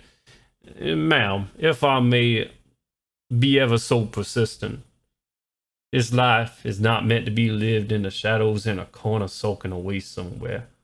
Come on forward. The goal is not to make a profit off of you. I get my profit in seeing the joy in these sailors' eyes after being at sea. And it looks like you, if I may be so if I may be so intrusive, it looks like you could use a good time. I apologize. I must decline. I'm not feeling well tonight. I'm a bit tired. I will use my telepathic ability on Koshek and say, "Come on, he sustains himself off of other people's joy. You'll know you'll have good time." You hear a voice, a familiar voice, creep across the back of your mind. As you hear Artyom, as if in a whisper directly into your brain, say this. Can I whisper back to him? Is that a thing? Yep. Mm-hmm. Tell him I don't trust it. I'm staying on the boat. Would you like to roll an insight check? No, I'm just gonna tell him I don't trust it. I'm staying on the boat. Okay. All right. I know my stance. I'm so sorry to hear that, madame. But if you will, we are here. We will be here all night. So if at any point you do change your mind, I would be obliged. I appreciate that. Thank you so much. My masked friend here. Crowley's gonna slide him a gold and pull a button from his collar, pass it to him. Okay. All right, so we're gonna have a good time. Maybe you take the mask off it. We see that smile. He pats you on the shoulder and leads you across the plank. My dear, I'm gonna leave this plank right here for you. It's getting a little bit later in the night anyways. You're probably the last ship we're gonna allow here. So if at any point you change your mind, please step right on across. Does Erish come out from below deck? Yeah, Erish is on top of the deck right now with you. Yeah. Waving him over. Come on, let's go. He digs in his pocket really quick and digs up a gold. I have a gold. Come on, it's right here. Done. Just bring a button.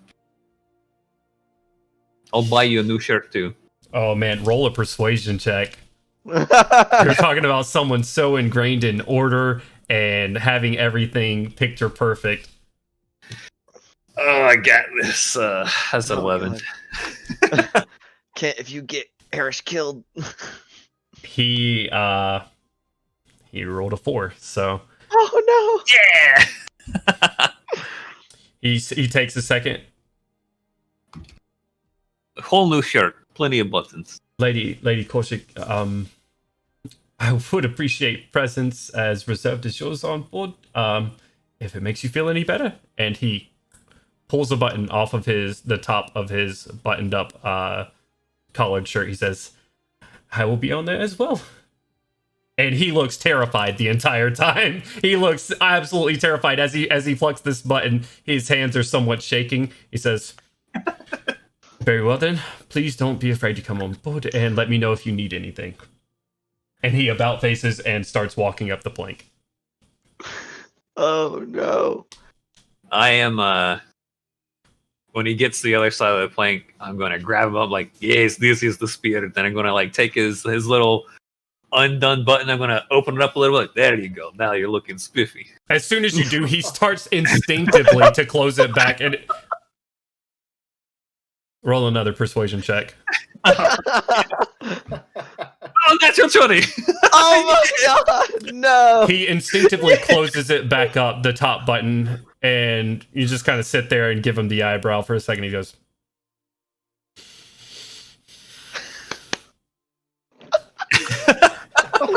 straightens up, and it sort of straight. His posture is already like vertical, perfect, but he bows his chest out a little bit, instantly deflates back, says, very well then. Let's have a good time. As we're going back across the thing, I'll get Barrick to pop out, land on his little perch on the back of Bill's head. I'm like, all right, you tell me if anything's going on, both of you. All right. Oh no. This is gonna go horribly wrong. Probably. Feel it. Horribly great. You We could get a bigger guys, boat. make your way up the plank and up the stairs immediately to your left to the top of the ship. You see probably 40 people crammed together having a good time on this ship. This is, in every sense, a party barge. This is people are of all different types, male presenting, female presenting, and every coordinate in between, having a great time, drinking, singing. There is a band on almost every level, having a good time on this ship. And you see people, recognizing people from, everybody. You have a few. You don't see many dwarves on here, Gorham and Melgrim. As you kind of look around, you are kind of the only ones here currently. But you guys look around, and it seems like everybody's having an awfully good time. He stands at the top of the stairs and wait till everybody files up. So, welcome to La Luxure.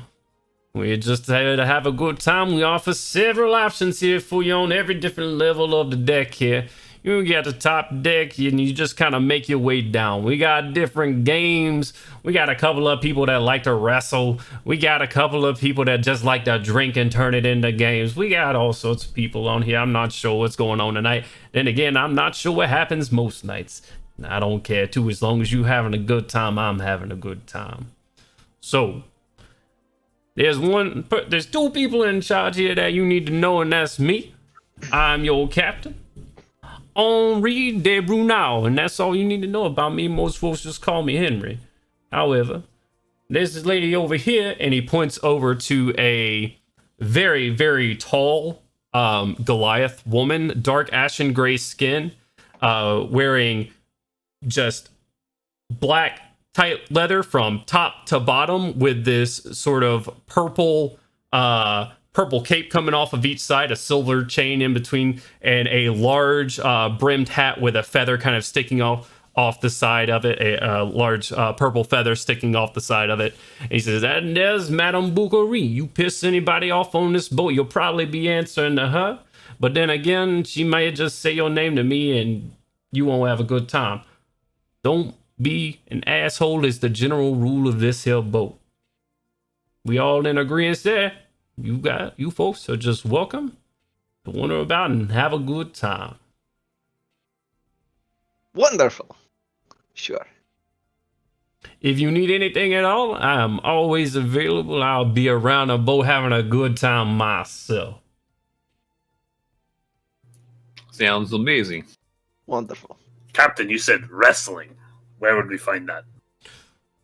Well, I don't really have an itinerary for it, or if it's even started yet, but typically that's going to happen down on about the third deck or so. You're going to walk down, we'll go up top here, and you kind of make your way through the crowd on the other side. You're going to see a little staircase going off the side and down. You'll make your way down there. You just look out for it. You should see a couple of people, typically no shirts on or something like that. I don't think we getting this off of you. Kind of clings on your chest a little bit, but that shouldn't be no problem at all. If I do suggest though, and he sort of waves his hand, and someone with two trays and one in each hand comes by. He says, "Maybe we should imbibe a little before we get started on the fun and games." Yeah. They come by and they have these small glasses with some sort of dark green liquid in them. And they sort of present them to you. Oh, dear God. Is this alcohol? That is, yes. No, sir. Yes, it is. All right. No, sir. Yes, it is. Huh? Oh, sir. Oh, sir. Yes, sir. Yes, it is. Kerneth. This is how we start a party right here. And he grabs one of himself. He says, well, here's to a good time. And raises his glass to y'all. And throws it back. Sure, I will. Fuck it. Aye. Yep. Whoop. Here we go, brother. It looks like booze. Woo. You all throw it back. You get a pretty delicious minty taste to your mouth. We just got roofied. God saves for everybody. No. You get a minty taste to your mouth with a slight burn as it makes its way down, but it's good. 16 Fantastic. deception to just Are you Fine, just you know what? Yeah. okay? Nobody makes a comment or anything. Oh no. Wonderful. So, I'll look around the Ray. What are we doing? Well, Rustling. I have Yeah, I another question for you. Is alcohol the only type of substance on the ship that you have to imbibe in? My friend here doesn't drink, and I'm trying to get him to broaden his horizons. Beckoning towards who? Erish, of Erish. course. Well, I don't get in my customers nor my independent contractors' business too much, but I am sure that you'll be able to find something that'll broaden some horizons for sure. Oh dear God. We're gonna get robbed. You just Oh, have boy. to search around and ask some questions. Everybody here is pretty friendly. You notice my people. They do denote themselves by working here. They have a small silver on their lapel right here. That's how you'll see somebody that you know is at least associated with myself. Everybody else, you're just here to have a good time. Thank you very much for the information. All right. This is my pleasure. I'm looking forward to you having a good time here too. Another shot, shall we? And as he grabs another one off the tray. Oh, I dear gotta God. be a little bit sober to help this guy have a good time. Yeah, sure. Candle will take one bucket. Yeah. Yeet! So do yourself. Here's to you. Let's have a good time. And he throws it back. Yep. Swoop! You see him. Die. This is his sort of a free for all. Go out and have a good time. I'm not gonna be your guide past here. A little bit chaotic, but trust me, everybody's here to have a good time. Nobody's here trying to hurt somebody. So you're safe here. And he sort of steps up, and you see just a couple of people hanging out up in these what look like soft lounge chairs and stuff up on this little platform where he sits down in the middle of them, sort of slouches down in his chair, kicks his peg leg on top of a small table, and just smoking away at his little corn cob pipe, and takes a bottle, pours himself a dark purple glass of something, just sits there sipping. So, you two are going to go look for wrestling, yeah? I I think Pointing so. at the dwarves. We should probably stay as group. It might be a little bit dangerous if we all split up. We can go down for wrestling and see what we can find among the patrons that are watching the wrestling. That sounds pretty good. Yeah, okay. All right. I wonder if any of them play, if there was anybody playing like knife games, like the throwing. I like those. Those are fun.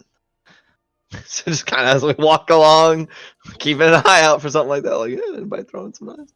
You guys make your way as you see Madame Bukuri herself sort of giving instructions for a game of what looks like maybe cards right there, right in a round table top deck. She catches you glancing up and then goes back to doing her things. You guys make your way below deck, looking for what first?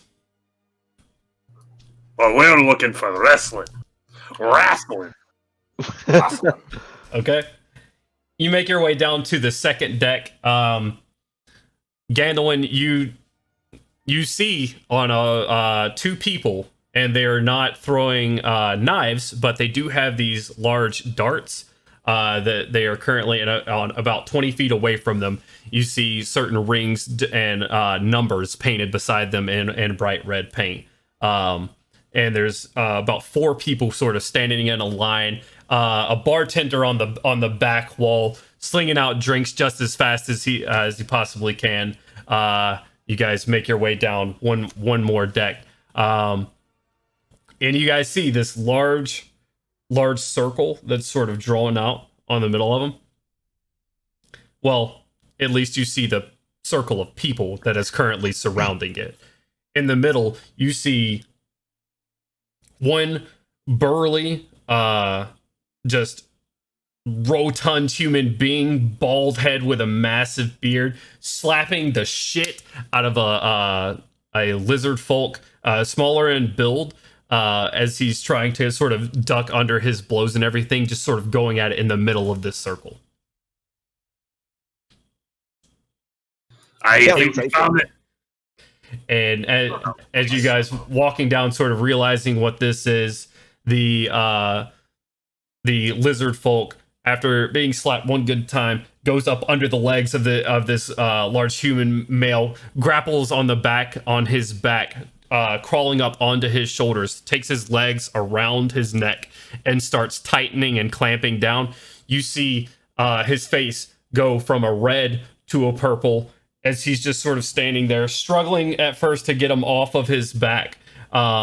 He goes from red to purple, and then his eyes roll back and just onto the ground, and you hear the crowd go, yeah! Just shouting all across the circle, as you see certain like silvers and some gold gets exchanged in the hands, just sort of throwing it. And so, I mean, you have certain crew members denoted by that silver pin on the lapel that was talked about earlier, going around and collecting money from certain people and then handing sacks of that money to others. It seems like you found your place. Oh my goodness. Their circle is certainly more circular than ours. It is no being. Actually round. That's right. It is not the battle bean. But it is so much more, so lively. Milgram, I think you should enter. Try to get in there. We can make some money. Did we ever name our ship? Did you ever? Did we ever name our ship? Artel just realizes in the middle of this place. I have not. I don't know. No. We have We not should just renamed call it. it the beam. Sounds No. good. The bean. Well, What I do call you- it the battle bean. It is the battle bean. The great and mighty. The great and mighty battle bean. Sounds good to me. What do you think, Gordon? Rug. As you sit You can here, go invisible like beans. You can never always. There's always like one hidden somewhere. You know, it's a double meaning. The hidden bean is the deadliest. Oh, excusez-moi, gentlemen. As I may pass right through you, thank you so much. As you see Madame Bukuri herself coming down below deck, sort of trying to squeeze past you on the stairs here, Oh, yes, my apologies. and not really paying you too much mind as she makes her way down, relieves someone of a clipboard, and okay, so next we have, and she calls out a few names, and then you see more people start in the circle. Seems like another fight is about to begin. God, yes. Melgrim, enter. hey, Milgram. Smack him Don't put the name on around. the list. How do I enter into this wrestling contest? What's her name? Okay, Madame Bukuri. you step up to her and she says, "Well, little man, you will talk to me. What is your name? I'll sign you up." Milgram. Melgram. All right, then. We will sign you up shortly, and you should hear your name called out. In the meantime, the bar is over there. Trust me, a little bit of numbing never hurts beforehand. And good luck, she says, and gives you a small wink. Oh shit. Wonderful. So shall we get drinks while we wait? Yes. Early. Drinks. Yes. How many? Dan was gonna go off to the dwarves. How many people would you say are in the room? Several. About 350. You look around and there's not a lot of space. They're packed in here. The ship is probably, at least in this room, about 35 feet across. You're looking around. It's, I don't know, 70 people maybe? 50? Right. 50 people? 50 to 70 people? Damn. There's a lot of heads in here. Are there puffs of smoke coming from any of them? Make a perception check for me. I may as look for drugs. That is a 16 plus 8, so 24. God damn. You see several, actually. You go up to a... Yeah, literally go up to the closest one, like, "Hello, my friend." Kind of slap them on the back. You kind of go around first and step up. The first one that's tobacco. I assume that's not what you're looking for. No, not really. You make your way to the second one as you just sort of go to these satellites of smoke, like wisps of smoke in the air. You take a sniff next to each one of them. Somewhat difficult to do, but with that high of a roll because of all the sweat that is going on here, for not only from the fighters, like in the dried blood on the deck. You stand next to one, and it makes you sort of recoil a little bit at first, and you're like, okay, these might be the people I need to talk to. As you look, and it's this elf with bloodshot eyes and a sort of blonde faux hawk going forward, looking at you, shirt off, but ripped for how small he is, and he's just sitting there, smoking on a pipe with a friend currently. Are you sitting down? No, they're standing up, just kind of in a corner right now, talking.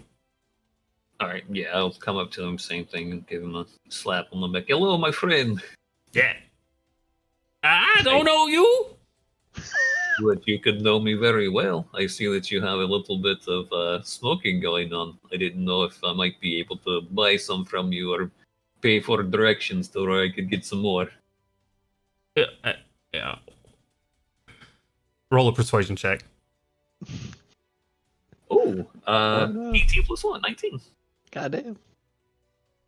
Yeah. Sometimes. Yeah, I got something you can buy. Oh dear God. Well, it's wonderful. Uh-huh. Can I roll an insight check on this guy? Sure, go for it. Shit. What are you trying to figure out? If this guy's fucking really has something that's worthwhile, or if he is just a weird person or an untrustworthy person. But Okay. I rolled 11, so. He's absolutely weird. He's weird as shit. You're not sure if this is his demeanor, or if this is what something's doing to him. You're not sure if he's just under the influence or if it's just him. Gotcha. Okay. You want to buy any death sticks? Yes, I would definitely like to purchase some things from you if you have anything available. Yeah, sure. 10 gold. What am I getting for 10 gold? He holds up these in a sort of leather pouch that he holds up and sort of unfurls for you. You look inside. You see a bright indigo bluish flower. Several of them in this bag. You say you'll get 2. Do I have any idea what that is? Roll a nature check. Can I use my herbalist kit? Can I do that instead? You don't have your herbalist kit on you. Get roasted. But knowledge of herbs. I've got I rolled a 10. That's all I got. Okay. Sure, I can roll nature. Well, that'd be in a 15. That's not bad. You look at it. You're not sure about this stuff. Oh God.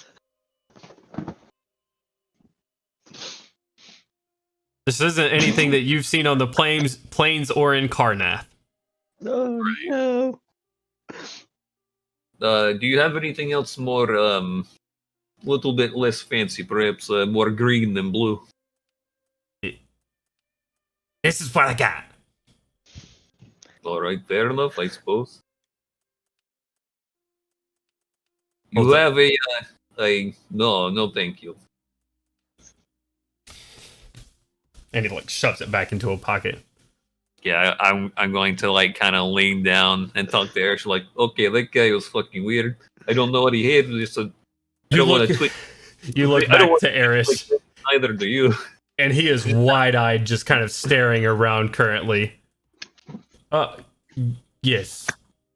But what? Turns back to you.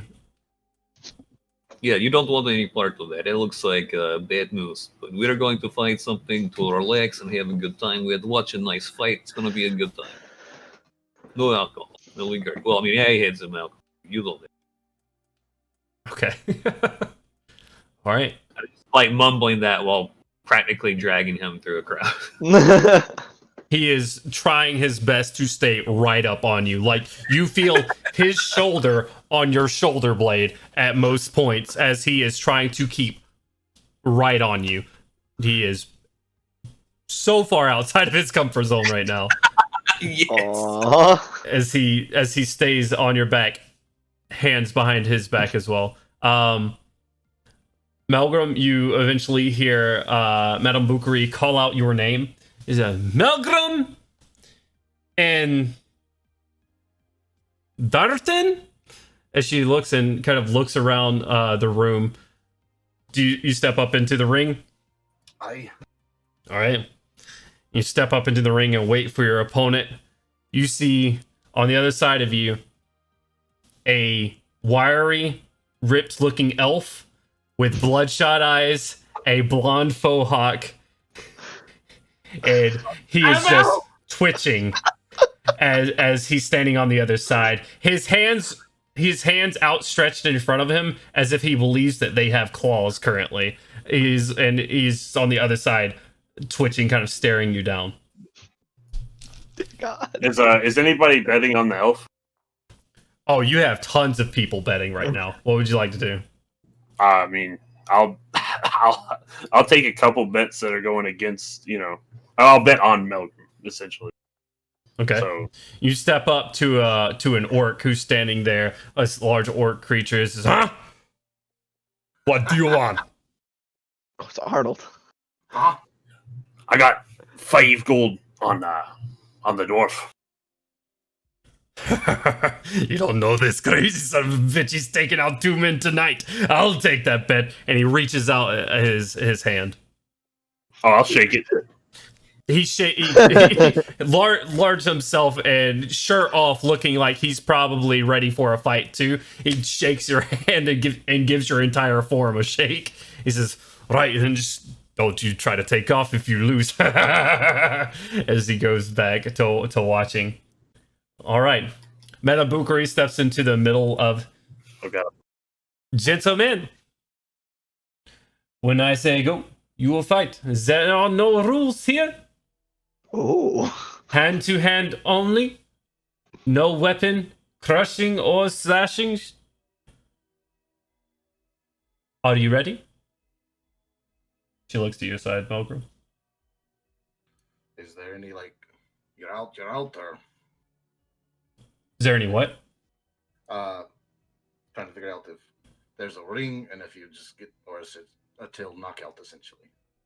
Currently, she has given you no rules. No rules. So She beat says- the shit out of him. She says there are no rules.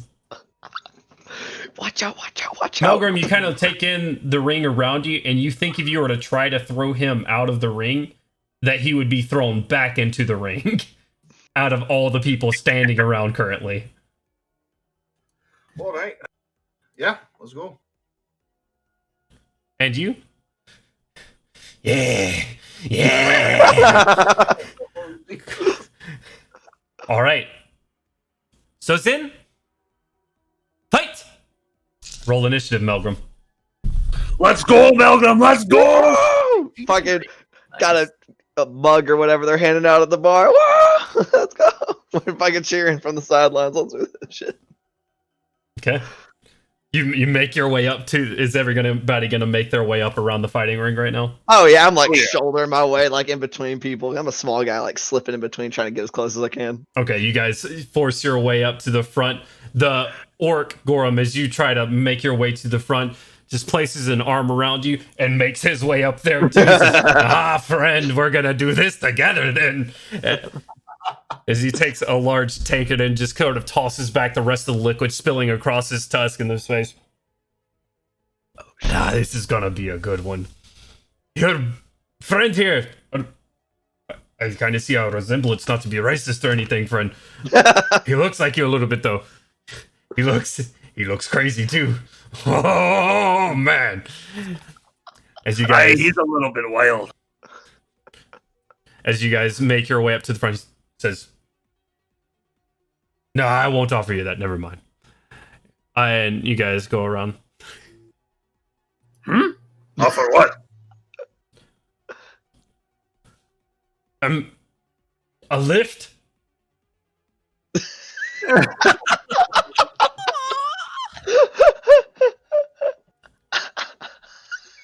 Would you Thanks, like a box? but I'll decline. Apologies. It's the drink. You move, and he smacks this human and male in front of him, and smacks the shit out of his head, and like boxes his ear as he slaps him to the side, allowing you to step up forward and right next to the ring. The guy. Taco Bell gong in the distance. Boom! You guys step up to the ring. Well, gentlemen, as Madame Boucary sort of traces the edge of her hat and takes the feather. Begin. Roll initiative for me, Melgrim. Already have. What is it? 18.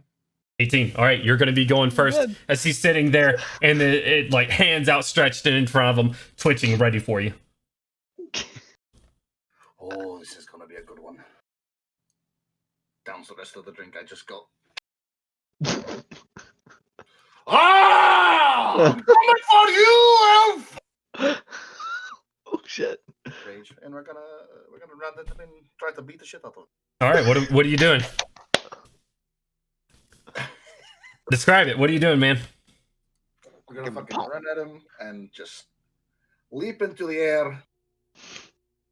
And you just donkey punch the shit out of him? All right, go ahead and roll for it. Yes. What's that? Athletics?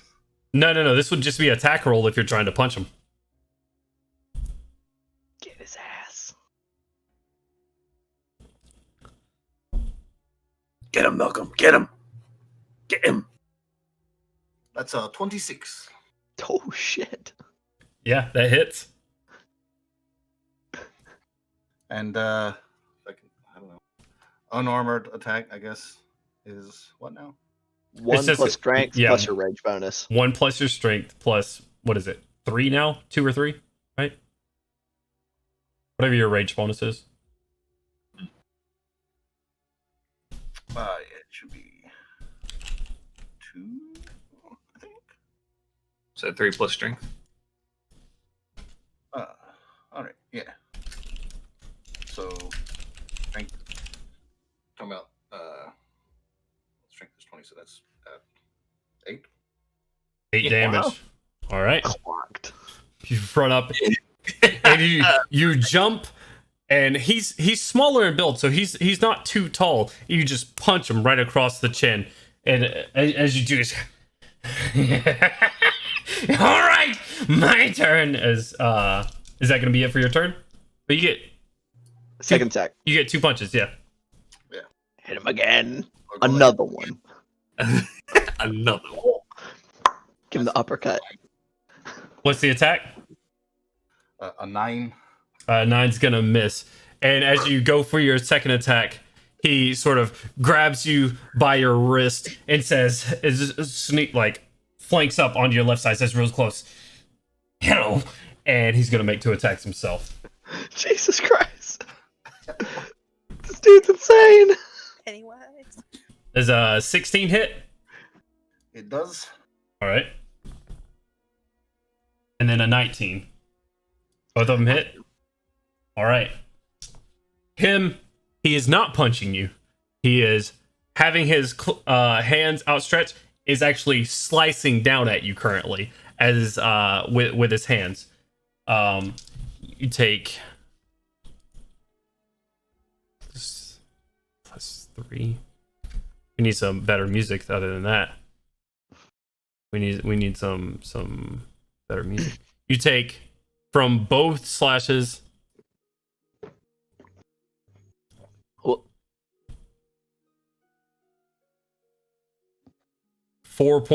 6 points of damage. Is that including his resistance? No, it's not. 3 points of damage.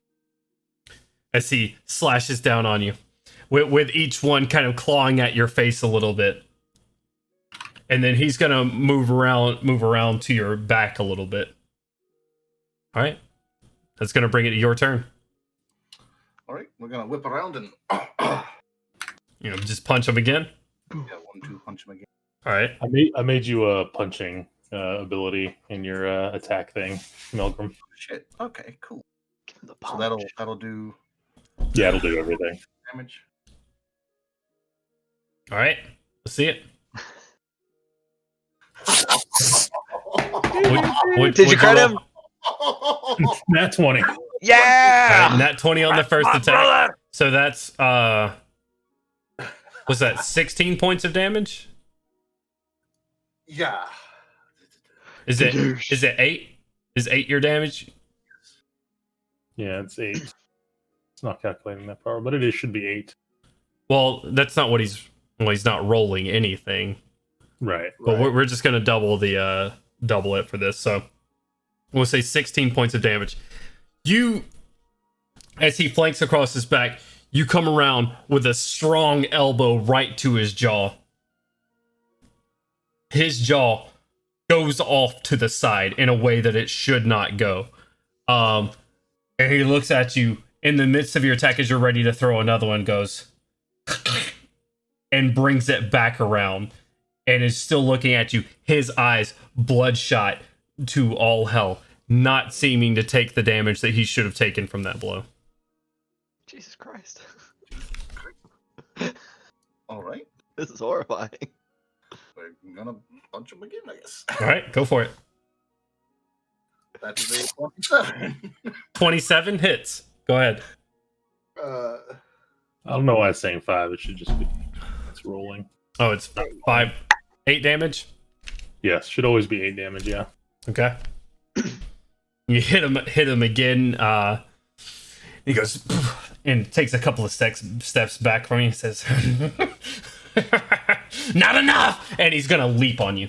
I would like you to make an acrobatics or an athletics check, your choice. All right, we're gonna go with that. Funny. You have advantage on it since you're That raging. is a 22. Okay. He attempts to grab on top of your head and starts pulling up, but you take him by his wrist and throw him off of you as you just throw him off and stop him from what he's doing. He takes a couple of steps off. He actually leaps onto your shoulders and starts pulling you by the ears and hair, as if he's trying to rip your head from your shoulders. But he is unsuccessful, and you throw him back. He's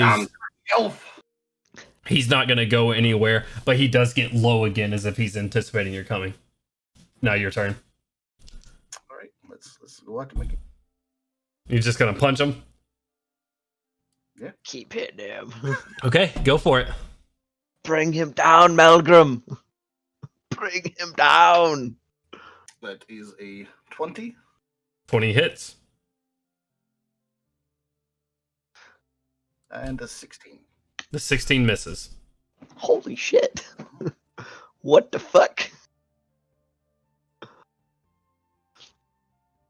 All right, so then that's just another 8 damage. You hit him again across his chin. You go to swing the other time, but he just, as if water just goes over your fist, grabs you by the back of your head and says, "Not this time." And he's going to try to rake your face with his fingernails. Is a 19 again. And a 23. Lord. So he, taking his claws, rakes up your face the first time, leaving scratch marks across your face, catching that mark on your eye, and as he just makes you bleed, and comes down with another one right across your face for a total of 6 damage. He's trying. Is this 6 before or after damage resistance? Before. Oh. Goddamn. Ooh, he's trying. Yeah, he's trying. Let's go, Malcolm. Let's go. Ooh! Hit him again! Fucking from the sideline. As you kind of look back up at him from where he scratched you, a bit of the blood starts dripping into your eyebrow. Do I hear any of this yelling from the boat? Oh, you hear all kinds of yelling from the boat. Do I hear them yelling, "Go Melgrim, hit him again"? You can roll a perception check, but it's going to be a high DC. Okay, well, I'm gonna try it anyway, see what happens. She blows up the boat. I'm not gonna blow up the boat. Oh no, they're in trouble. Bah! Fucking oh, geez. You just see Kaushik step through this large breach in the side. Wait a minute. Everyone, 24. Ah! What'd you say? 24.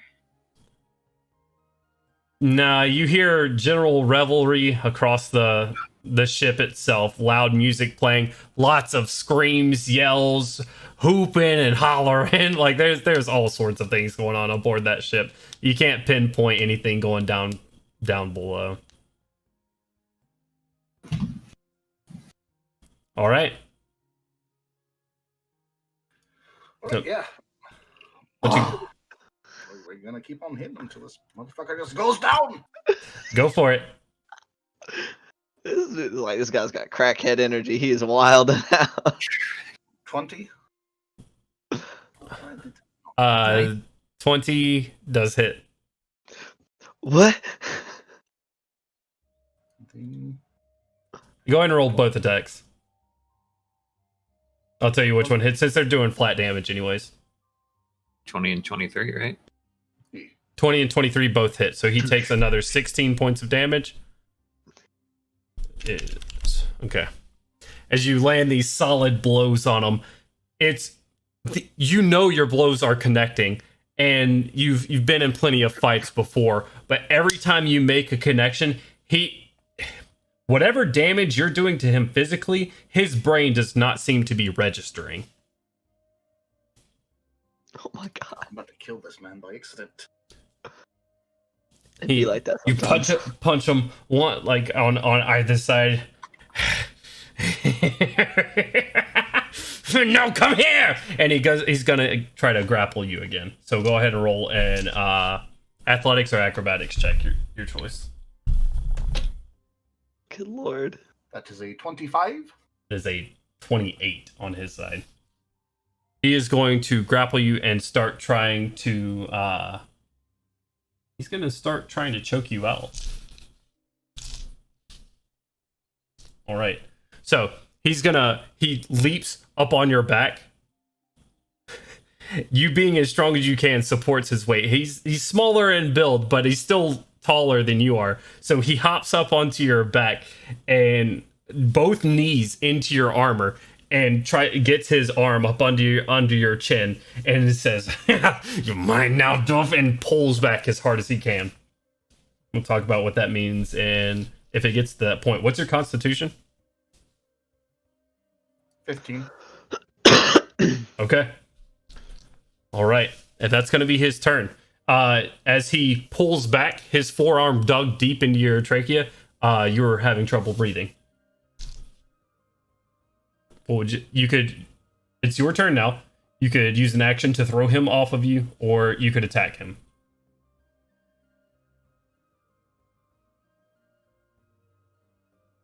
This is intense. What would you like to do?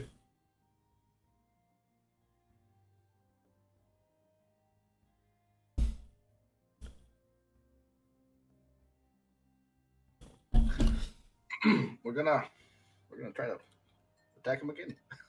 You're just gonna punch back onto him? Aye. Okay. Roll your attacks. Let's say 28. That's The- natural. Another crit. Okay. Was that his first roll, or was that at advantage? That Oh, was added. So I'm gonna say you're grappled right now, and he's on your back. Go with your first roll on these. This is gonna be a flat roll. Okay. Nope. 18. 18 does not hit. What And the then fuck? 24. 24 definitely hits. Go ahead and roll damage. Oh, I'm sorry. Never mind. You're doing a flat 8 every time. Okay. You reach back and grab the back of his head and throw a punch up, and you feel it connect. And as you do, and you pull your fist back, you see blood drip down on your fist, knowing it was a solid hit. and everybody around him watches as you see Melgrim grab his hair and punch upwards. You see this guy's nose get shoved upwards in a Whoville manner, sort of staying there and just dripping with crimson right now. All right. Ugh. He's gonna spend his turn. Go ahead and roll another acrobatics or athletics check. That is a 26. Or a nat 20 plus 9. He is going to tighten his grip more as you feel your airways restricted, not being able to breathe. You're finding yourself in a little bit of a situation here, Melgrim, as he pulls tighter and brings his feet up onto your shoulders, actually, hunched down in this feral way, bringing his forearm and just pulling as hard as he can up against your trachea, trying to stop you from breathing, trying to get you to pass out. All right, yeah. This time we're just gonna yeet him off now. Okay. The grapple. Roll a acrobatics or athletics check.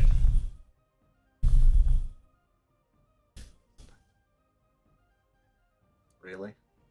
You're raging, so you have advantage on him. Yep. I got a 19. Okay, then that's a 22. If I still have advantage, I thought. You're raging. No, you just have disadvantage on attacks against him behind you.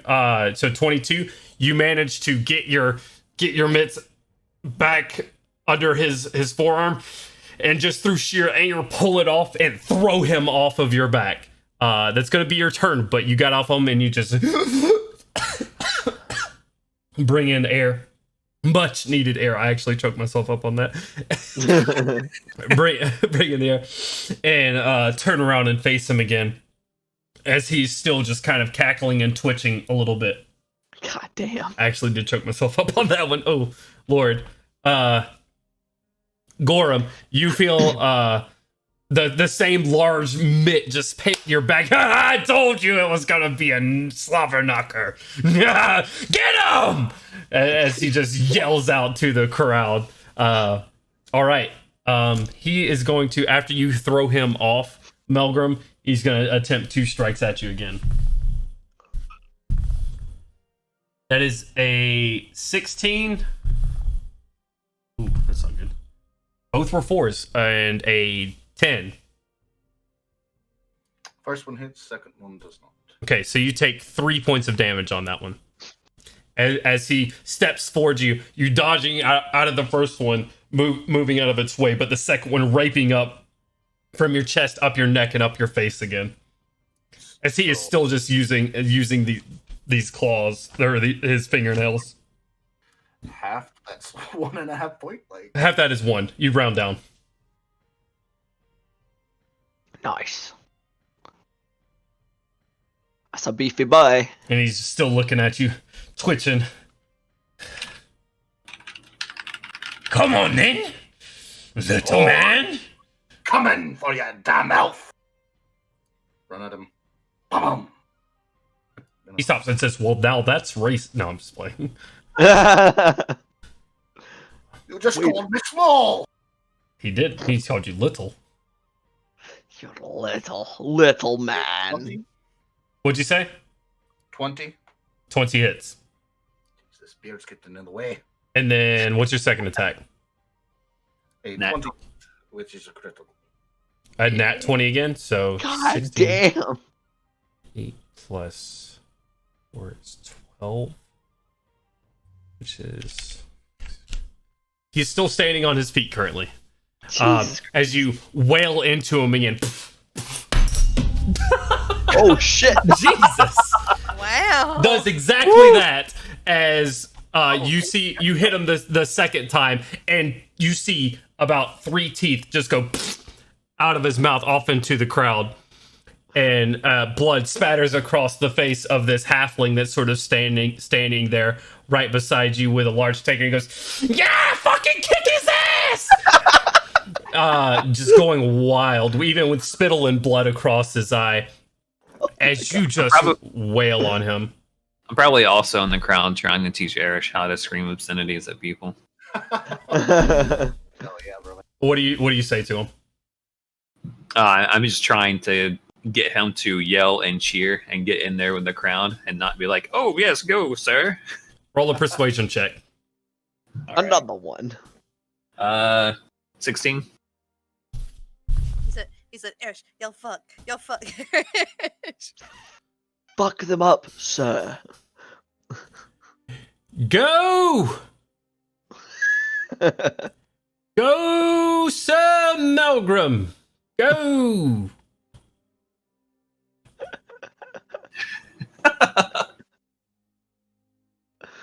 Oh.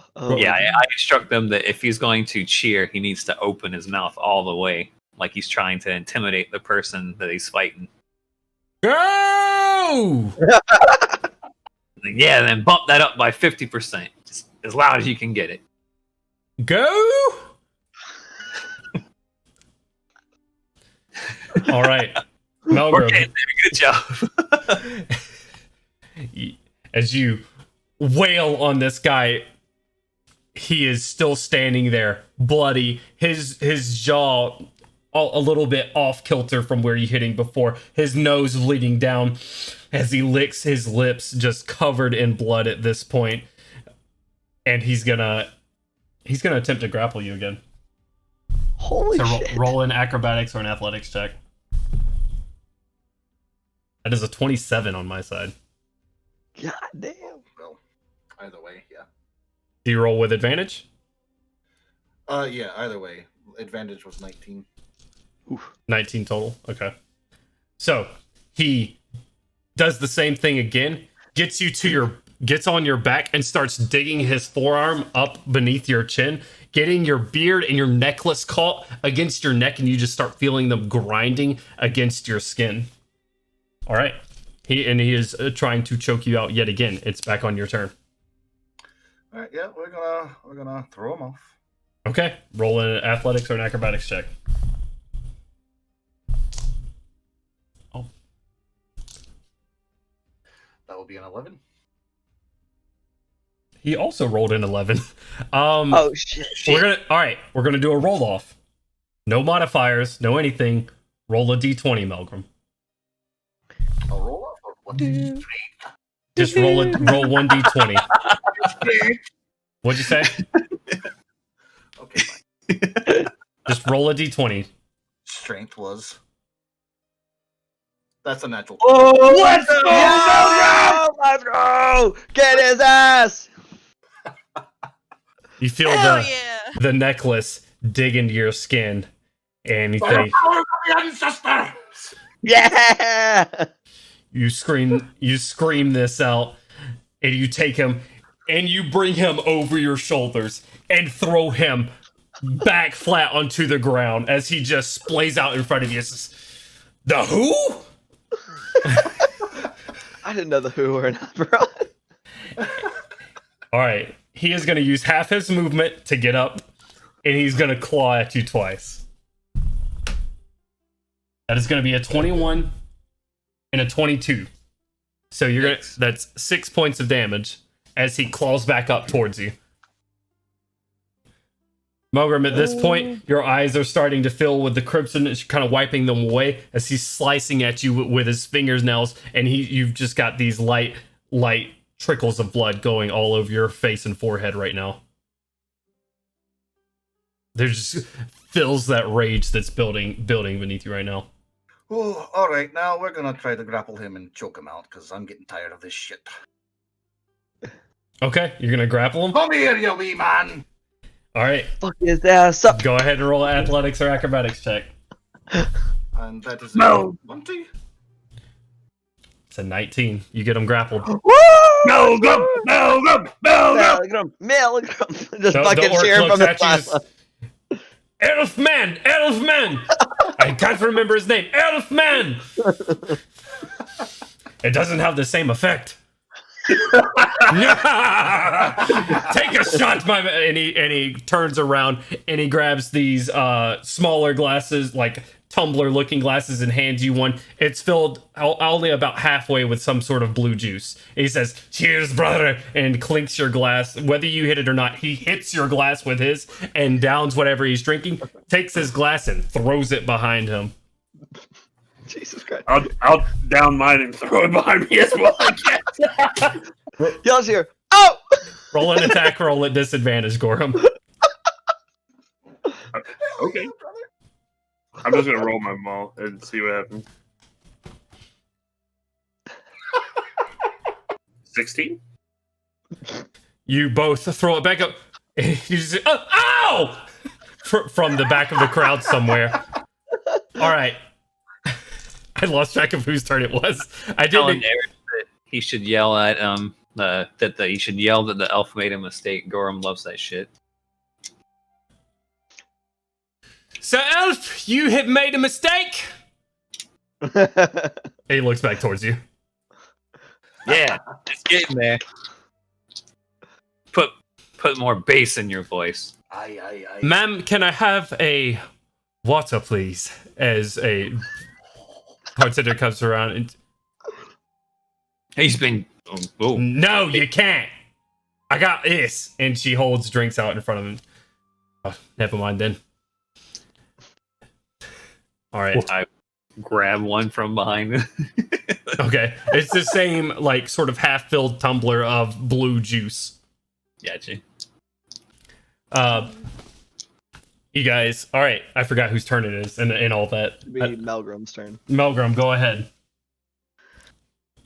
All right, we are going to Oh, wait. strengthen the grip, I guess. Oh, yeah. So I can get him all Choke grappled. this bitch out. All right, are you trying to choke him out? Yes. Okay, you bring your forearm and go ahead and roll an athletics or acrobatics check for me. That will be a 24. Yeah. You take your forearm and dig deeper into it. You see the crowd starts to see Melgrim as he sort of walks around, keeping his feet. He's starting to stumble around. You see his bloodshot eyes start getting dark red. His face getting this light pinkish color as he's sort of stumbling around, not able to pry Melgrim's thick forearm out from underneath his chin. Okay. The As I python. do this, I yell, "You've made a mistake!" Yeah! It just goes crazy on the sideline. Yeah! He says back to you, because you're choking him right now. Aye. You start tightening the grip. He's going to grab on each of your shoulders, and he is going to jump up and try to bring you down on top of your head. Fuck. Roll an athletics check. Got a 27. Oh, 19. Oh, shit. As he takes you Now down you're rolling good again. and sort of slams you back off of his neck, and you roll back a little bit and get your footing. He stands up again and looks at you and gonna get you. And it's your turn now. Good lord. Yeah, we're gonna run at him, grapple him again. Okay. Make an athletics or acrobatics check. 26. Oh, shit. 2 natural ones. Yeah! Okay. You grapple again. You start tightening down again. He's gonna try to throw you off immediately, but not with a 6 and a 4. He's not. He starts pulling and starts turning that same light pink color as he sort of pulls down. You're gonna do the same thing for your turn, Yep. and just keep tightening down the grip. All right. Acrobatics checks. 22. 14. He attempts to pull your arm down again, grabbing it all at your hair. He grabs you by the beard at one point, starts trying to pull down on you. He just and brings down a tuft of red hair with him as he's starting to turn this dark purple. All right, that's his turn. It's going to be your turn. Are you going to maintain the grip? Yep. Okay. 20. Woo.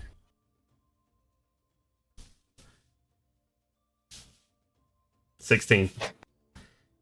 You maintain the grip, and as he pulls your hair from you, you take your arm and you wrench it even further up underneath his chin, pulling back as his eyes nearly going blood red at this point, just dark crimson filling the edges, his face turning a dark, deep purple. He starts to wobble, steps forward, tries to claw at your face again, just sort of smearing the red crimson down your face in these handprints. And then you fall as he falls backwards, limp. Let's go! Just fucking buck wild. Malcolm is the winner! Someone scrape this piece off my deck, please. And you see as Matt Al-Bukhari steps out onto the floor, and you see two people just sort of put their arms under his and scoop him and bring him out of the ring. Goddamn. All right. I'm gonna hold my hand out to the orc. I believe you owe me something. He looks at you. Yeah, you're right, sons of bitches. Those and should have never fucking bet against you. Come here! And he takes you like by the arms. He doesn't pick you up, but he guides you. He says, I'm also here. And he pulls off two more glasses and hands you one. Throws it back with you. Me as well. Should have learned my lesson a long time ago. Hey. All right, I need a damn. Yeah, I would have come as Melgrim's making his way out of the ring, like come at him with like a fresh tanker, like Ah, thank you. Mandolin. This is wonderful. It's good. Fantastic fight. Melgrim! Oh, He's yelling from beside this orc. What's your brother's name? Melgrim. my name is Melgram. What? Little bit excited from the fight. I don't. To Malcolm! And then the entire area around you starts cheering and raising their drinks. Woo! Hell yeah. This boat is awesome!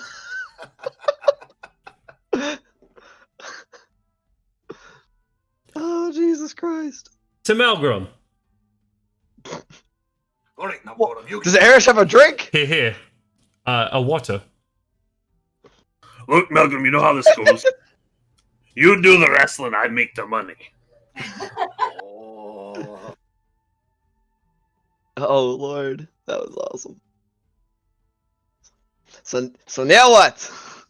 I know. Looking around everybody like, that was fun. I don't know. You were mentioning you wanted to. do It's some a live throwing or game. something. Yes. I saw they were throwing darts upstairs. I'm going to go look at that. Okay. Are you any good? Yeah, passable. It is fun. Regardless. All right. Throw sharp things at target. It's a thrill. Especially if you miss. Oh God. As It's a good Malcolm, way to pass the time. you slam back your drink, sort of wiping the crimson away from your face from where this guy has clawed you to death. And as everybody's just sort of enjoying the revelry that's going on right now, making your way back upstairs to throw darts. That is where we're going to call tonight's session. That is going to be the end of it. It's already 6 o'clock, guys. So we're gonna call it right here. Thank you so much for everybody tuning in. I hope you had a good time. We appreciate it. We will be back on next week. We will not be back the Saturday after Thanksgiving. We will be taking a 1 week break there. But we will be back next week. So please tune in and have a good time with us. In the meantime, take it easy. Bye. Bye! Bye. Much love. Bye bye.